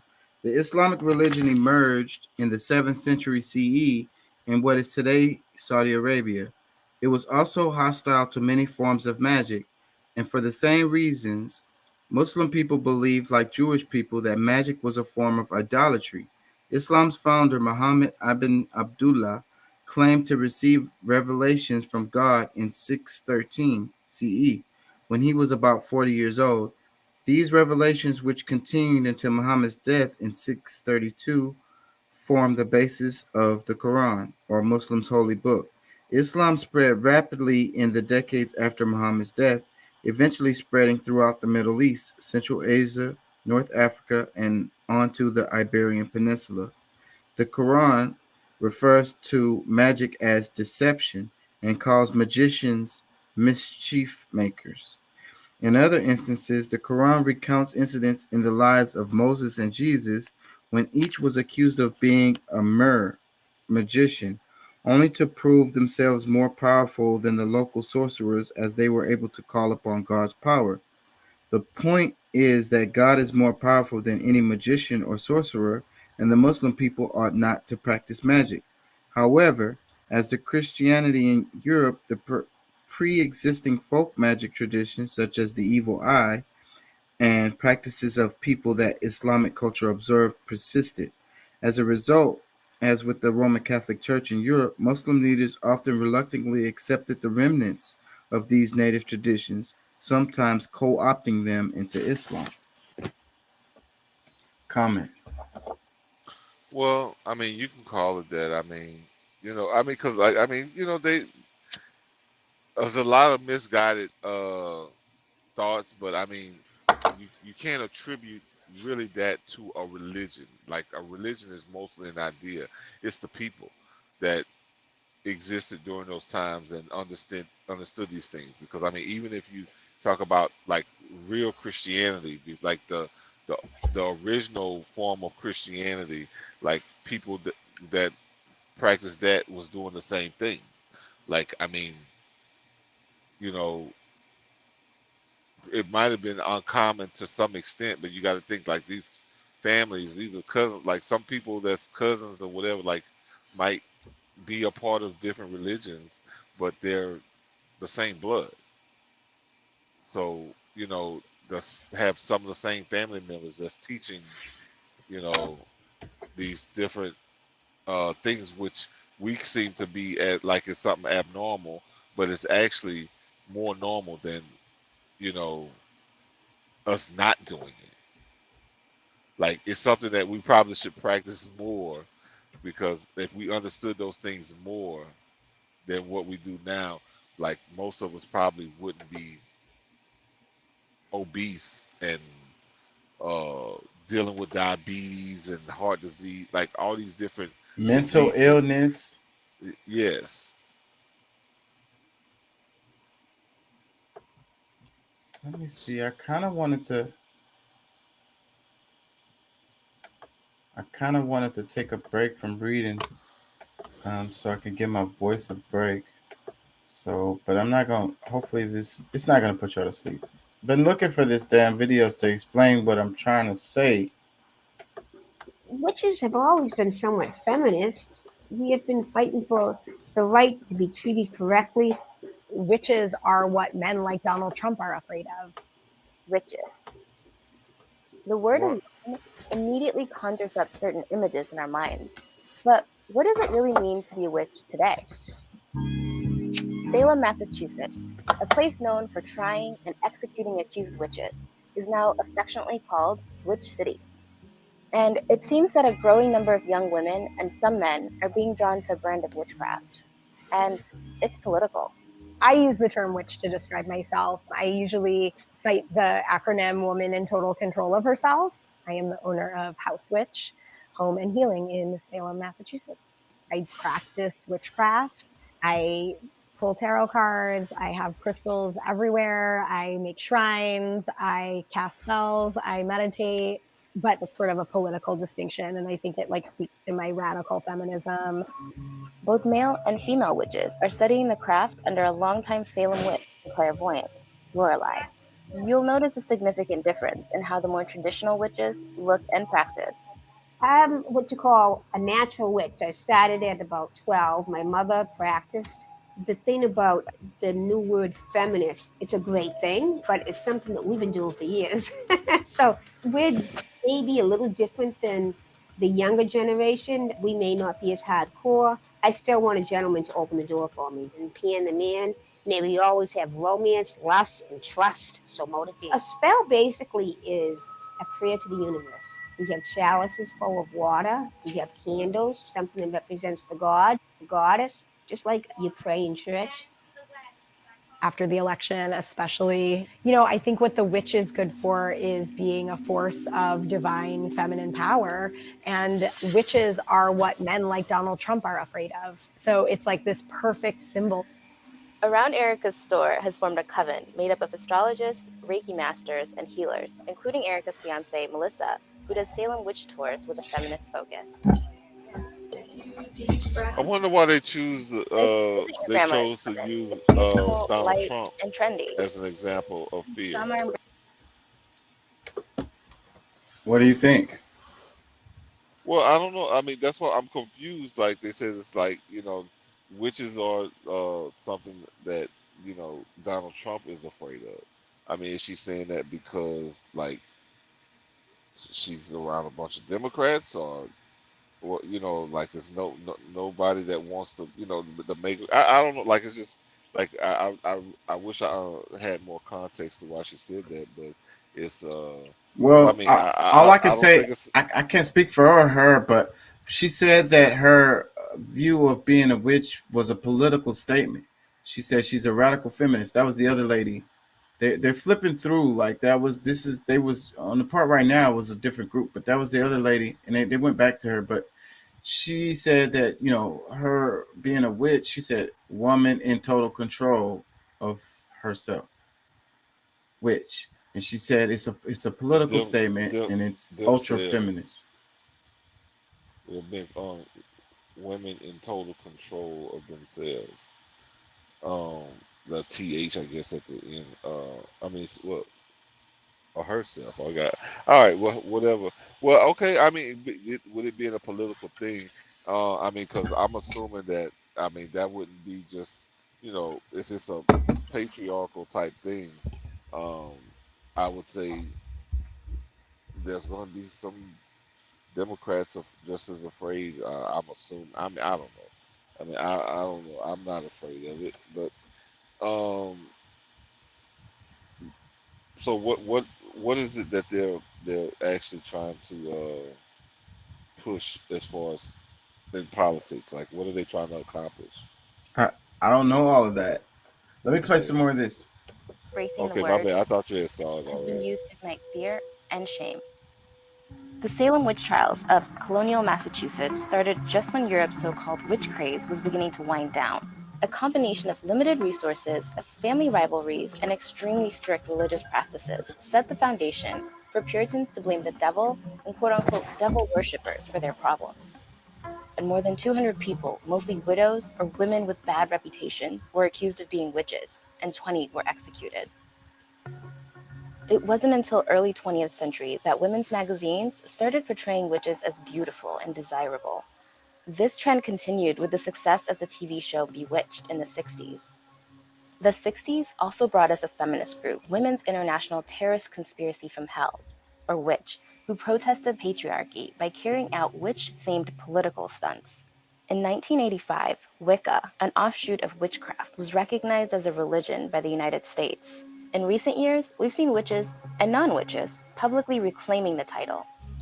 The powerful are scared of this figure who has traditionally been pretty powerless, but now that's not the case. Whether it's Trump or just, all these sexual assault cases, do you think that actually ends up creating more witches? Totally. The Me Too movement, that's what you're seeing. It's dark. It feels bad. And now this is the only way that we're going to start to heal it, is by, ripping this Band-Aid off and all coming together. And to me, that sounds like a coven of witches. As young people become less religious in this country, witches like Lorelai and Erica continue to see their covens grow. I love that witchcraft is getting big. I don't really make the distinction between somebody who's just doing it on social media and then somebody who's a real practitioner, because I think that at any point in time, those two can switch. To people who don't think that it's real feminism or real witchcraft, I would say who made you in charge of what is feminism and what is witchcraft?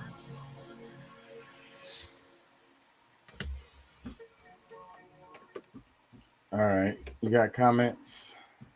Well, I don't know. It kind of sparked a different kind of thought for me. It's probably gonna take it out the subject. So I don't know because it's got something to do with Orlando Brown and some of the stuff he said. But I think it does deal with some witchcraft of some sort. Probably more of a diabolical evil type. But he says some outlandish things that we don't know. I don't know if to really say that this dude is just insane or if he's seen some of these things for real. And because I saw a clip today, one of those reels that pass on YouTube. It was Bill Cosby is Walt Disney, and because I guess they're talking about some of the sexual behavior that he's had over the years. And it's tagged, Orlando Brown, Bill Cosby, and what's her name? The little baby girl from that played on the show, Raven. I'm so Raven. Yeah, Raven from I'm so Raven, or whatever. Raven Simone. Raven Simone. Yeah. So this is an involvement. That's something that happened there, and he said he said I say that Bill Cosby did it because I saw the video.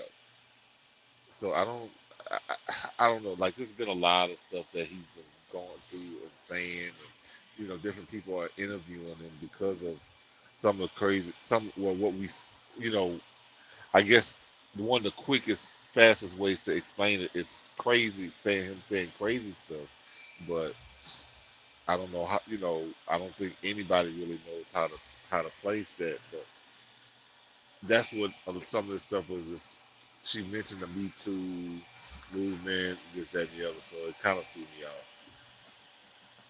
Yeah. So, but how? I don't get your connection. How does the Me Too relate to that story? What she said that that's kind of what their movement pushes. Like they use like the Me Too movement to try to bring things like to an open, like I guess like they uncovered things that was once hidden probably for good because of the patriarchy or whatever, whatever's been going on. Like, so the Me Too movement is something that group, the witch people, those ladies that's in those groups, that's something that they, I guess, had something to do with through a feminist, that their feminist group. So when he said the Me Too thing, it brought a thought to my mind about what I saw earlier today about, because that was, Bill Cosby fell into that whole Me Too movement, Okay, but I get it. there's still a whole lot of things that has not surfaced.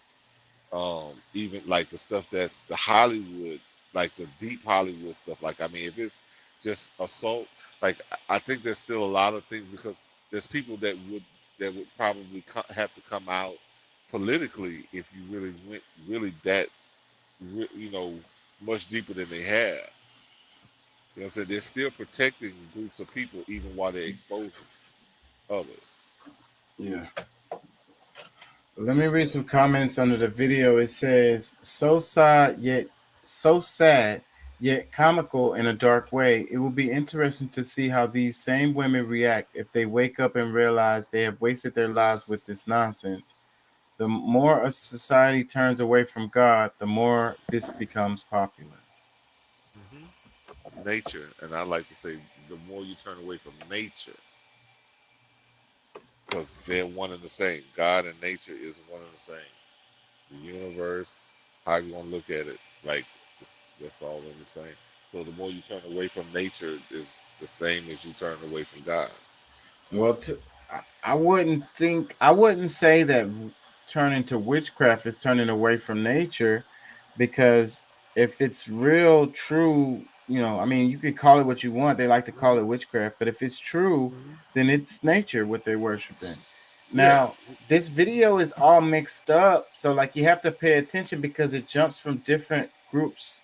So, but you have a group in there. It's and it seems like they are representing the LGBTQ community.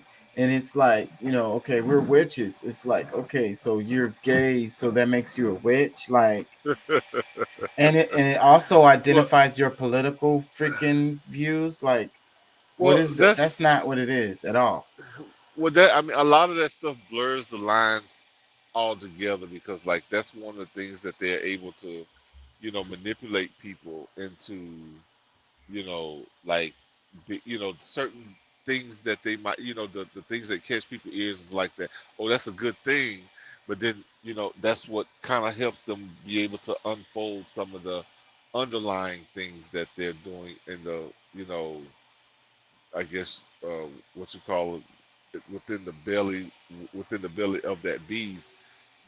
There's other things that they're trying to pull into it, because I mean that's just like the LGBT things. Like, oh, how can you be so mad about gay people respecting themselves, or not being afraid to show who they are? And it's, okay, no, I like I'm proud of them. I'm glad that they're able to do this, but at the same time, they're bringing in, trying to intertwine maps into this too. And for those who don't know what maps are, those are minor attracted people, which most of us would easily say pedophile. So, I mean, they're doing all these different things to kind of get you into it and get you to praise it, to join in with them with, celebrating these people who, are proud to be who they are, but there's other things that they're bringing with it. That's why they're making it a political thing. Just like, I mean, it's a lot to this. So, I mean, we could have a whole show on that. Like, yeah, but yeah. it's like, but the actual witchcraft or actually witches or whatever is not political at all. Like, Well, they no, don't. when we're talking that, because I mean, we're looking at it from a natural sense, but when you're looking at it from a political sense, yeah, I mean, it's a totally different dynamic that's going on, because like laws can get changed based on the things that they're fighting for and slipping different things through the door. I mean, I mean, just on a basic bill, that assembly bill that could come through the House and through into Congress, like it can easily get passed with things that you have no idea that it's allowing to be a part of our lives now. So I Yeah. mean, that's Well, the what I'm part saying that is those people are misguided. The ones that's in the group that's making it all like, oh, I'm a that's what witch I'm and it's politics. that's That's not what it is at all. And okay. yeah. So what in its true essence, we talking about nature. That's not politics. That's nature. That's another thing.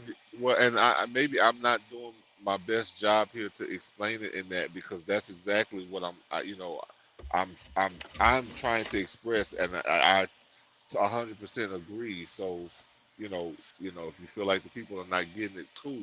But like, yeah, no, because I mean, on the natural sense, like this is all a part of what we should, like a high, it should be practiced more by just a common person, because these things can really help save people's lives.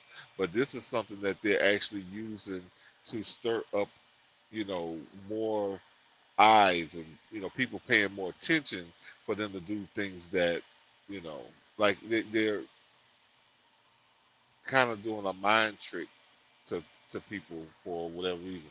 Because I heard her say women and trans something about it, so I was like, oh, okay. So I don't know what that was about. So usually when something doesn't really make sense, like there's a good reason why it don't make sense.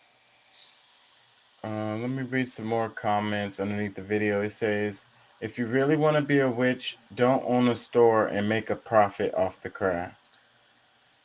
Another comment. Yeah, because I mean, really, it's something that should be shared. Now, I'm not, because I think that, okay, these people do need to make somewhat of a living, but if you're really exploiting it, because like if you're doing something to generate, because I mean, we in my community, we just call them doctors. But if they come up with a concoction that helps the people control their blood pressure, they're doing things that's from nature that can help people not be sick anymore. Sell your product. But when you're trying to do these different little things and these schemes, and you're exercising some kind of mind, I'm just gonna say it's a mind fuck. Like, yeah, no, I mean, no, like they really, like people like that need to be, like we need to just kind of just learn to ignore those people. Yeah. Let me read some more. It says, video, it's political. Me, goodbye. I must go right now, immediately. Yeah. Another comment, it says, these women are trying to become witches without realizing that they are already witches. I'm not sure to what extent he means that, but I mean, yeah, I mean, I guess if you take the natural route, yeah, I mean, anybody can be one, you know. Well, he probably meant it in a derogatory way. Let me read some more. It says, interesting. Wicca do seem to have a lot of feminist elements. No doubts a lot of people are fearful of change, and more young people are finding themselves represented in polytheistic feminist religion. What is that, lesbianism? They said hold on. Polytheistic. Multiple gods. Or multiple religions, basically. Okay. It says, are witches the creator of the world or the universe? If not, how does the creator feel about witches? Good luck, witches. You're going to need it. Another comment, it says, I'm feeling intense secondhand embarrassment for these Pinterest witches. Pinterest. That's what I think the ones that were like, the one that was talking about politics and stuff. Oh my God, bro. They probably don't even know. And that's what I was saying. Like people, they're like, oh, real history. Yeah, they're like, I identify as a witch. And it's like, you don't even know what you're saying over here, like at all. Can you do some studying about this? And if once you do that studying, do you still feel where you feel? Because you obviously are ignorant at this point. Yeah. Let me read some more. It says, some people know how to make buck from fools, and others live in a fantasy world. Another one, it says, by the powers of Odin, commence buoyancy testing at once. Buoyancy? I don't get that one. It says, House Witch is amazing. A must visit if you're in Salem. Everyone is so nice and knowledgeable. Another one, of course, it's making a comeback among feminists, the modern day witches. Another comment, they're not making witches, they're making future crazy cat ladies dying alone and being half eaten by the time the neighbors call the cops because of the smell. Well, see, and you know what? I think like it because I mean, just a thought passed my mind because I guess one of the comments, they could really be setting themselves up for some future dismay. Like it really,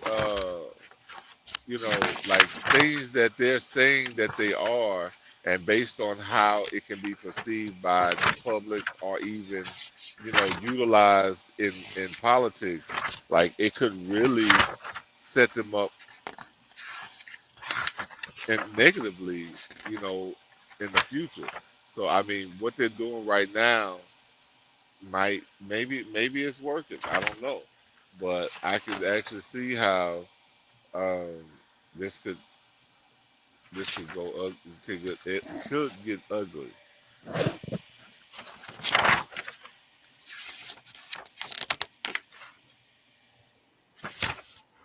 Yeah. It's a delusion, especially if you don't even know what it is. You're claiming to be something and you don't even know what you're talking about, and you don't even care. You're like, oh, I'm just making it into my own thing. Like, no, it doesn't work like that. That's not how it works. Yeah. But I mean, I'm sure, like, look, we all go through our learning lessons, and I'm sure they will get theirs. Like this, I mean, God does not spare any of us.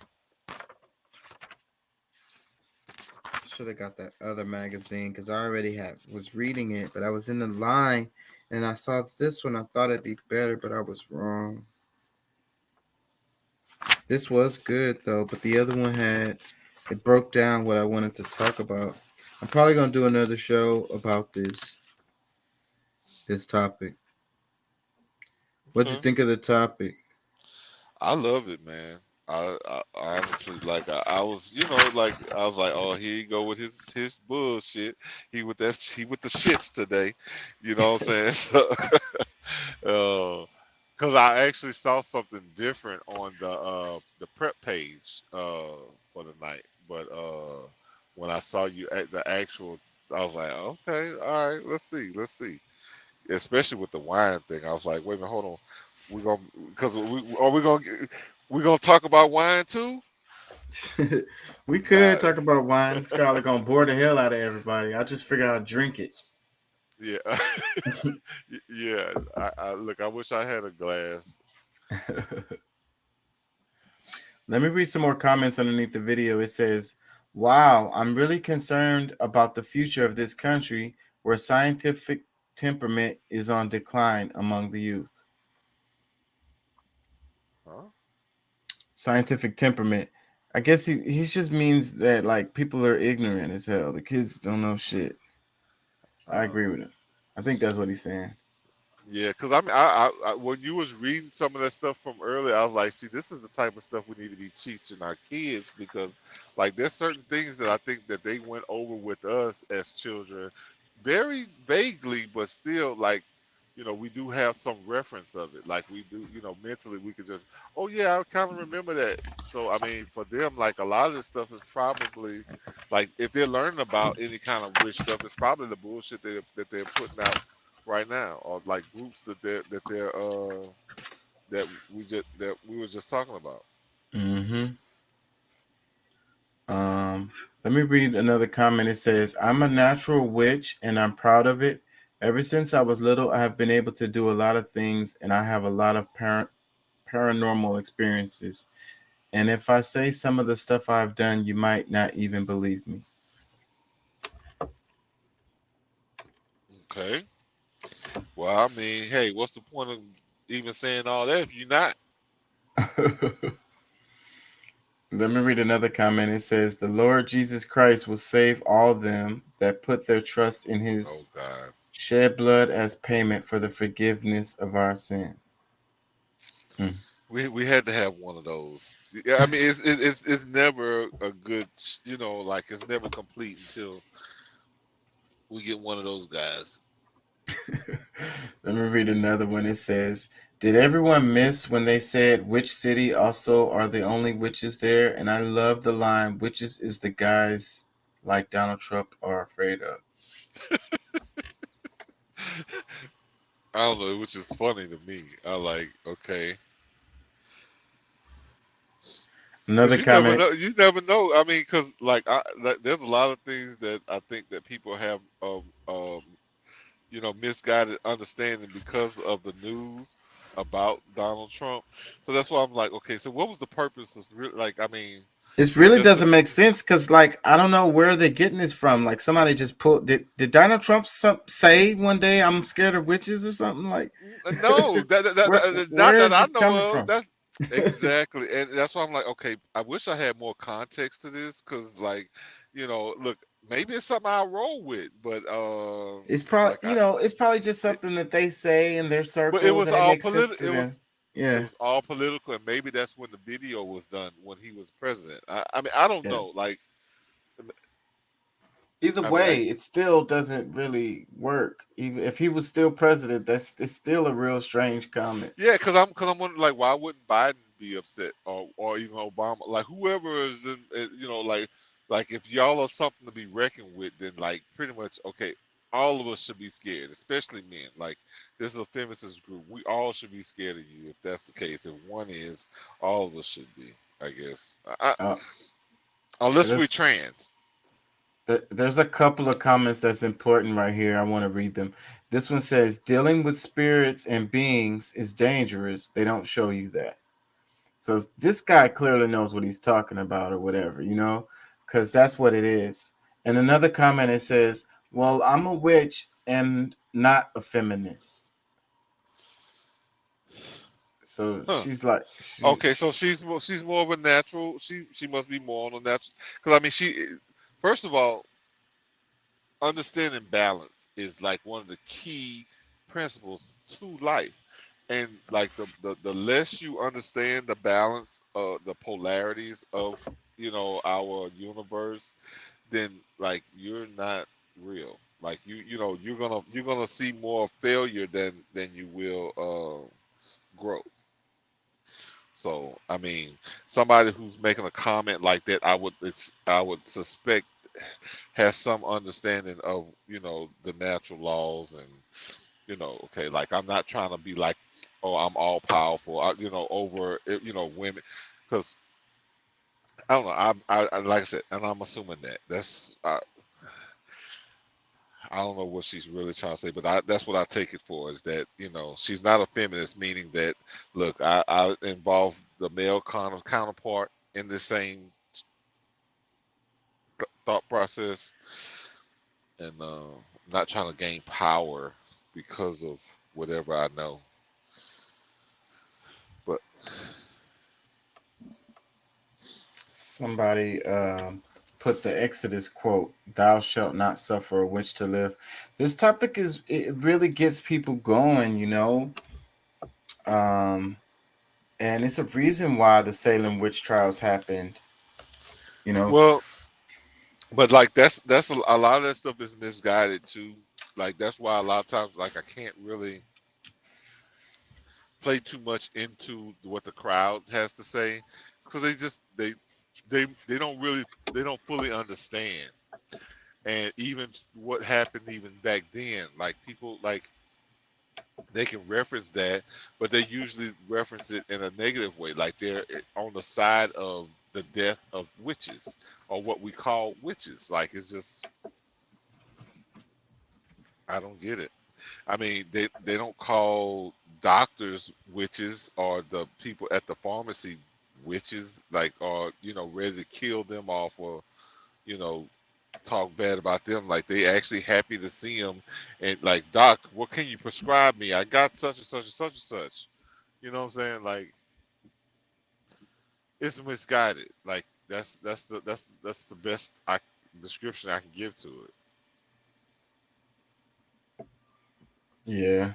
So that's what it is. Like, it's a woman. It's only the women who are witches, you know, and it's derogatory. Well, I mean, period. I mean, even if they looked at it as potentially being a male, it's still misguided, because, I mean, a witch is a witch is a witch. I mean, regardless of their, you know, their sex, is just a matter of, you know, demonizing their abilities, which is probably something that is helping humanity. That's where it's super complicated, like, because a lot of people are not going to take the time to try to understand, because they've already been scared out of their wits about, you know, oh, what these people do or potentially can do, instead of seeing it as what it mostly is. Because, like I said, I mean, some people, you know, go into it trying to invoke different spirits and this and that and the other, which, if you're not doing it safely, you know, properly, yeah, you can hurt yourself and others, but that's, for the most part, it's not that. Yeah, so, well, it could be used for negative. I would recommend, since we did this whole video, I have to say I would recommend that you don't dabble in this stuff unless you know exactly what they're, and it's like they said, practicing. You really have to have spent years of someone, you know, training you. You can't just open a book and read some shit and think you know what the fuck. No, it doesn't work like that either.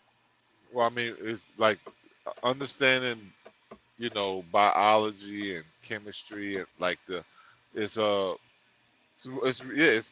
it's really biochemistry for the most part.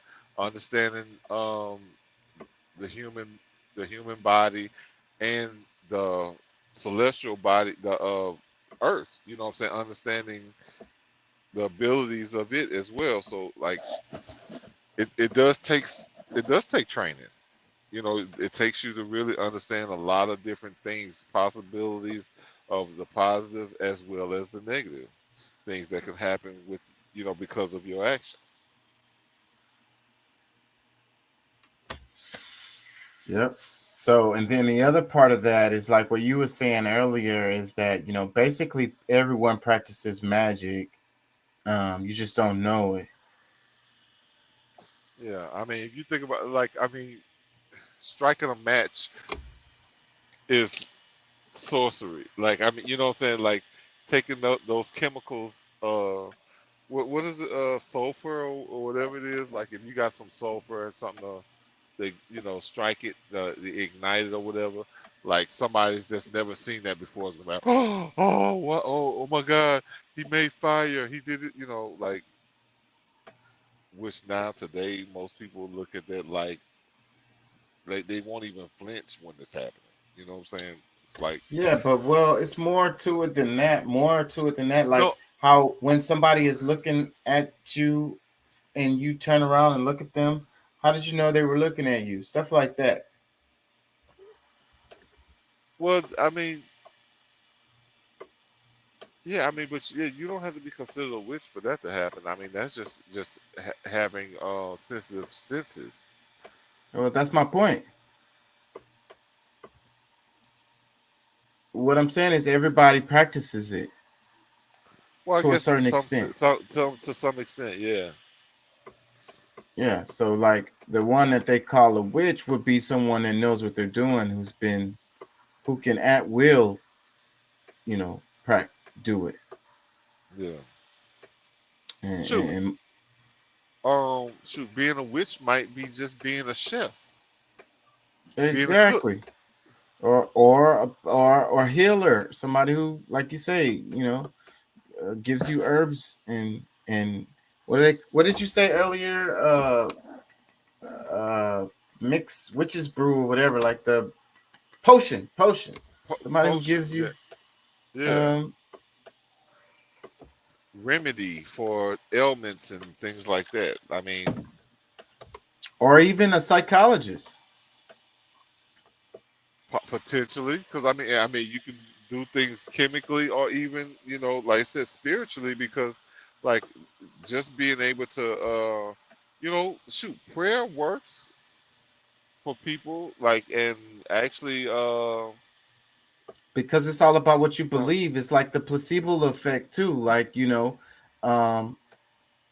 tapping into what they believe, making them feel good, and they are really healing themselves. But exactly. That's That's mostly what is happening. But when you can open the window, open a door for them to be able to, walk through themselves, that's where the magic begins. But they're actually creating it themselves. Like they're actually, like, without their participation, it doesn't happen. So that's why they have to believe. And that's what it's all about with those rituals and, the bird's feathers and the incense or whatever, the songs and the dance. It's really not as much about that as it's about the person believes that it's going to work because you did the ritual. A lot of times that's really like your confidence in that whatever it is you're doing, a lot of times is what triggers the healing effect, because your body already has a lot of chemicals in it that's built to heal itself. So if somebody's like, hey, look, this is something like, this is like I've done this on 1,000 patients, and all of them have had great success stories of using this thing, and this is what I want you to take too, because like it's like once you do this, you're cured. So a lot of it is already happening in their mind before they even take the damn medication, the pill, whatever it is. So they're already starting to heal themselves. So now they go and they take this pill, they go sit down, they relax, watch TV, and before you know it, it's they're like, oh my God, my like they feel like they're like everything is working, and it's because of this pill. But in most cases, it's really because of your mind triggering certain chemicals to start healing you on its own. But let me play this. I'm about to wrap it soon, but let me play this. You're a woman, Yeah. So would you date me? That's a tough question. No, I don't roll that way. What do you mean? I'm a woman. I just said I'm a woman. I mean, The penis. that's the tricky part. I don't like the penis part. Yeah. You know. You don't see a lot of women with penises. How would you guys define a woman? Anybody who identifies himself with the term a woman. Submissive. Let me see. Do you think that there are genetic or biological characteristics that define a woman? So women that are not submissive are not women now. That's a tough question. I don't really like to label things, you know. Just a woman, you know, women have their parts, but I feel like, you know, they could be whatever they want to be, you know. Could a woman get testicular cancer? Yes. But if you want to walk around saying you're a woman with a penis, then good for you. I'm a woman with a penis, guys. If that's what you feel, then you're a woman, you know. Yeah. So would you date me? That's a tough question. No, I don't roll that way. You know, there was something that I saw earlier today, and it was like I had to send it to my son, because it's like thinking versus feeling, and that's the thing that they're training people's feelings instead of training their thoughts or how to think. And really that whole thing to me, like, you know, okay, it's great entertainment, it's funny to me, but you know, it's really simple. You know what I'm saying? The same thing that we've gone, you know, used for thousands of years already to determine whether you're a male or female, because at birth, as soon as it's a penis. All right, yeah, here's your beautiful baby boy.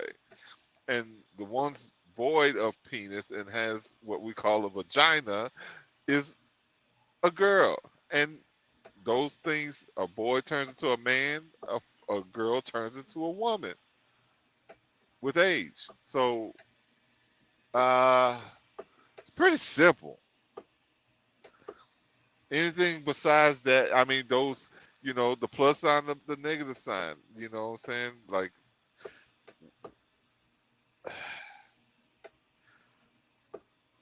I don't know. I think it's it gets kind of hilarious. I love that video because you know, it's like, oh, I say I'm a woman. It's like, okay, you know, because you know, one thing in law is that self-identification is real. You can do that. Like, you can self-identify as whatever you want. But you know, that's in law. But you know, in science, different departments of life, you know, you can't, you know, that shit don't fly. Like, there's simple definitions. I mean, yeah, you can try to taint definitions if you want to, but ultimately it's just you lying to yourself and everybody else. Confusion. And it's like what the dude said is, hey, so would you date me? He was like, I'm a woman. I just have a penis. He was like, well, see, the penis is a problem. See, that's the part that I don't really like. You know what I'm saying? And he was so cool about it, bro. Like, I love it. It's funny as fuck, bro. Yeah, I got a bit of a problem with the penis. Yeah, as far as us dating. That's it. That's what the problem is. Because I mean, you know, you might, you know. I don't know. Maybe he thought he was kind of cute, but you know, like at the same, like at the same time, if you pull out the penis, we got a problem. Yeah, we got a problem. Yeah, that's the part that's offensive to me. You know what I'm saying? You know. Yeah. So yeah, we not dating. We're not having sex. Isn't it? No offense on you, whatever. Like whatever you want to do or however you want to identify yourself, that's cool. But as far as me and you screwing around, that's it. The toolie is a problem. Yeah, this is horrible. Like, you know, and I wish more people could would see, because it's a lot of people that just go along with it just because, you know, all right, yeah, you know, and you know what, maybe I'm the foolish one to at previous times to get upset about, like, how do you know, how can you even think that, this, that, and the other. I'm, you know, exerting energy over it. But at the same time, you know, to me, it's like, okay, this is just another thing to separate people. You know, like they're like, they've been so good at finding things to, make people who, okay, we cool with this, we cool with that. Hey, but when we get to this, I don't know, we're gonna have to question our, we got to really see what's going on with our friendship now, because this, that, or whatever. It's like, regardless of you thinking one way or another, my thing is just don't impede on my law. Like, don't make me be somebody different because you want to be somebody different.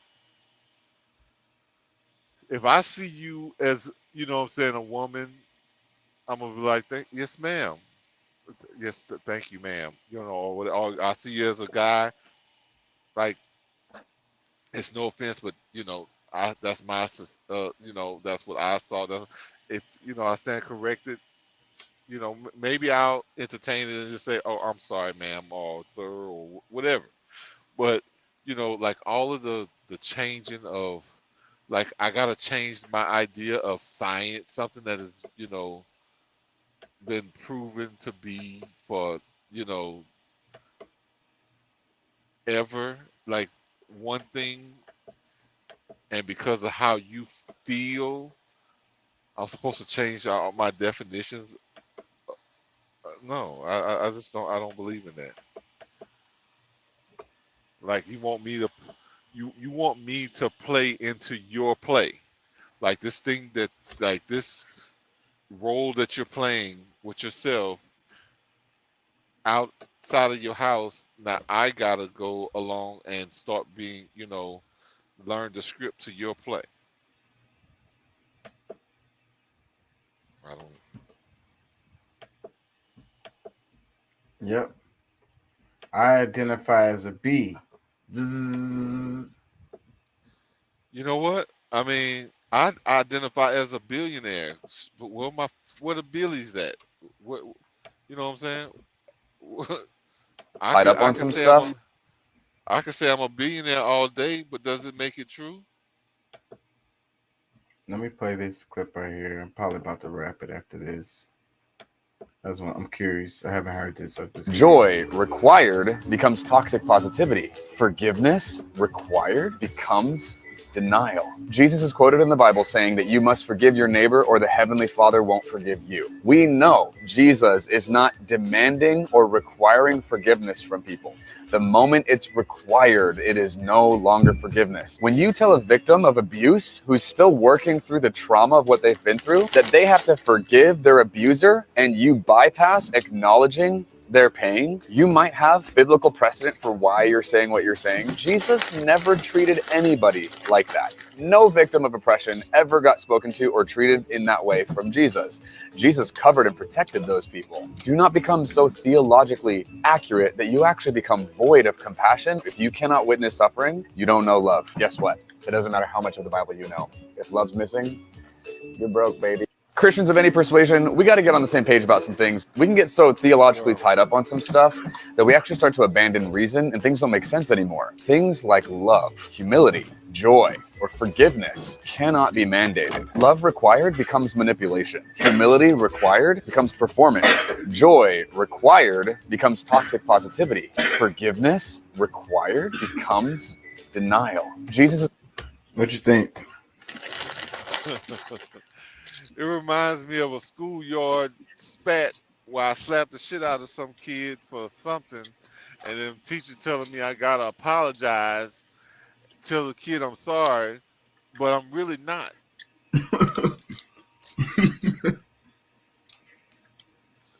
So it's like you. I was like, all right, I guess now I gotta say I'm sorry, but you about to get the worst sorry ever. Because I don't mean it.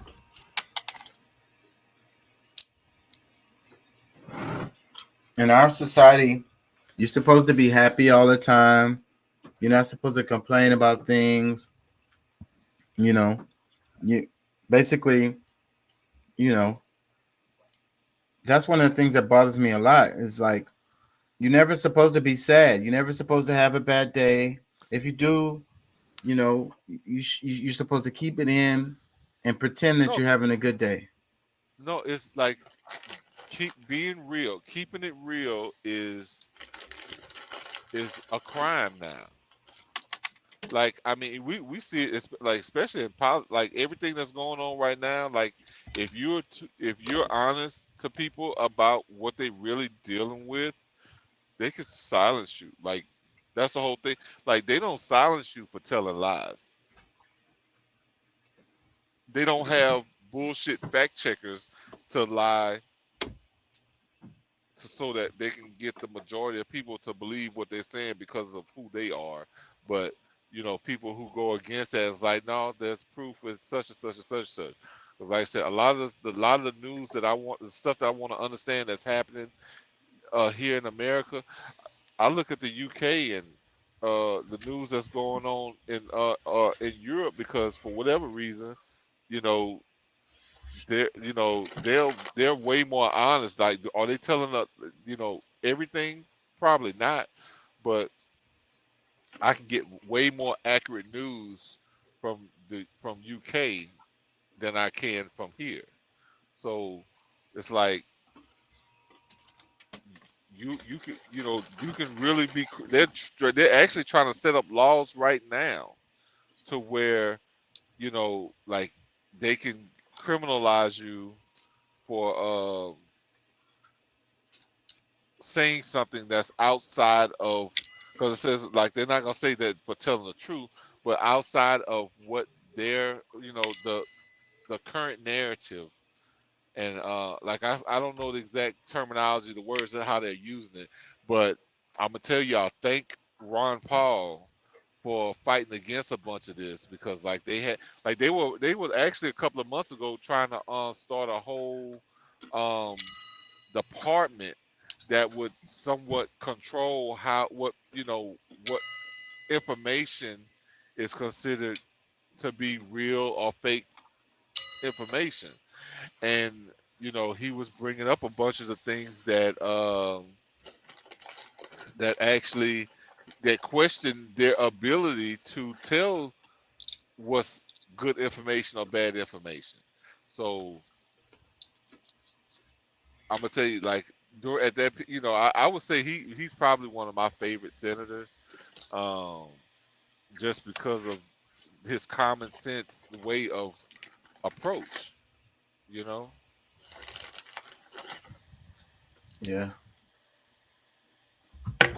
Well, Bernie Sanders is my guy. Why? Because he talks about stuff that he never gonna get him to do.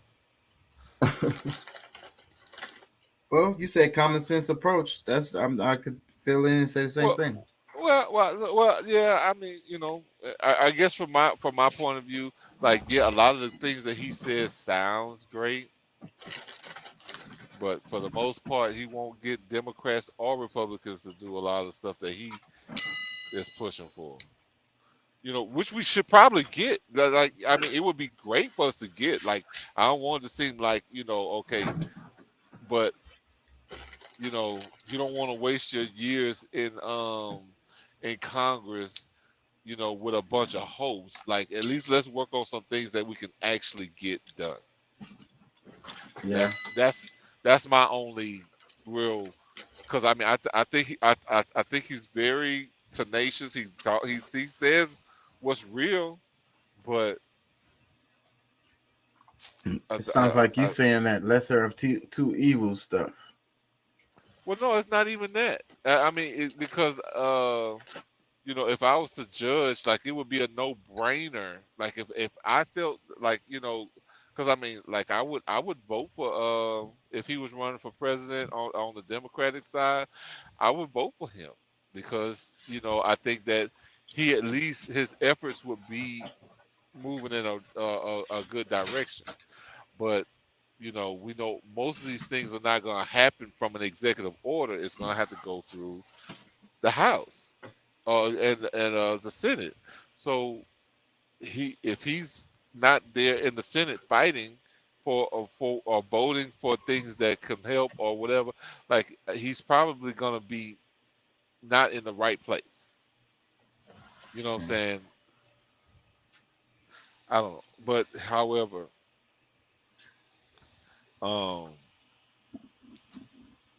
I think, you know, he does have a lot of common sense, you know, things that should, you know, like it makes a lot of sense that yeah, we should, but how long has he been fighting for that? Yeah, man. You got any final thoughts, final words? Because I gotta wrap it. Everybody support the channel. Oh yeah. I thank y'all for coming out and visiting us, whether you're here at the live show or you're catching it on repeat. We appreciate, you know, any support that we get from you guys, the views, the likes, and of course, if you can contribute to the channel, we totally and truly appreciate it. Yes, yes, amen, amen. King Chuck ENT Cash App, do it. $2, do it. Yeah, man, I'm gonna have to wrap it. I'm tired. I'm gonna have to do this topic again because I don't feel like I gave it justice, even though we spent like 2 hours on it.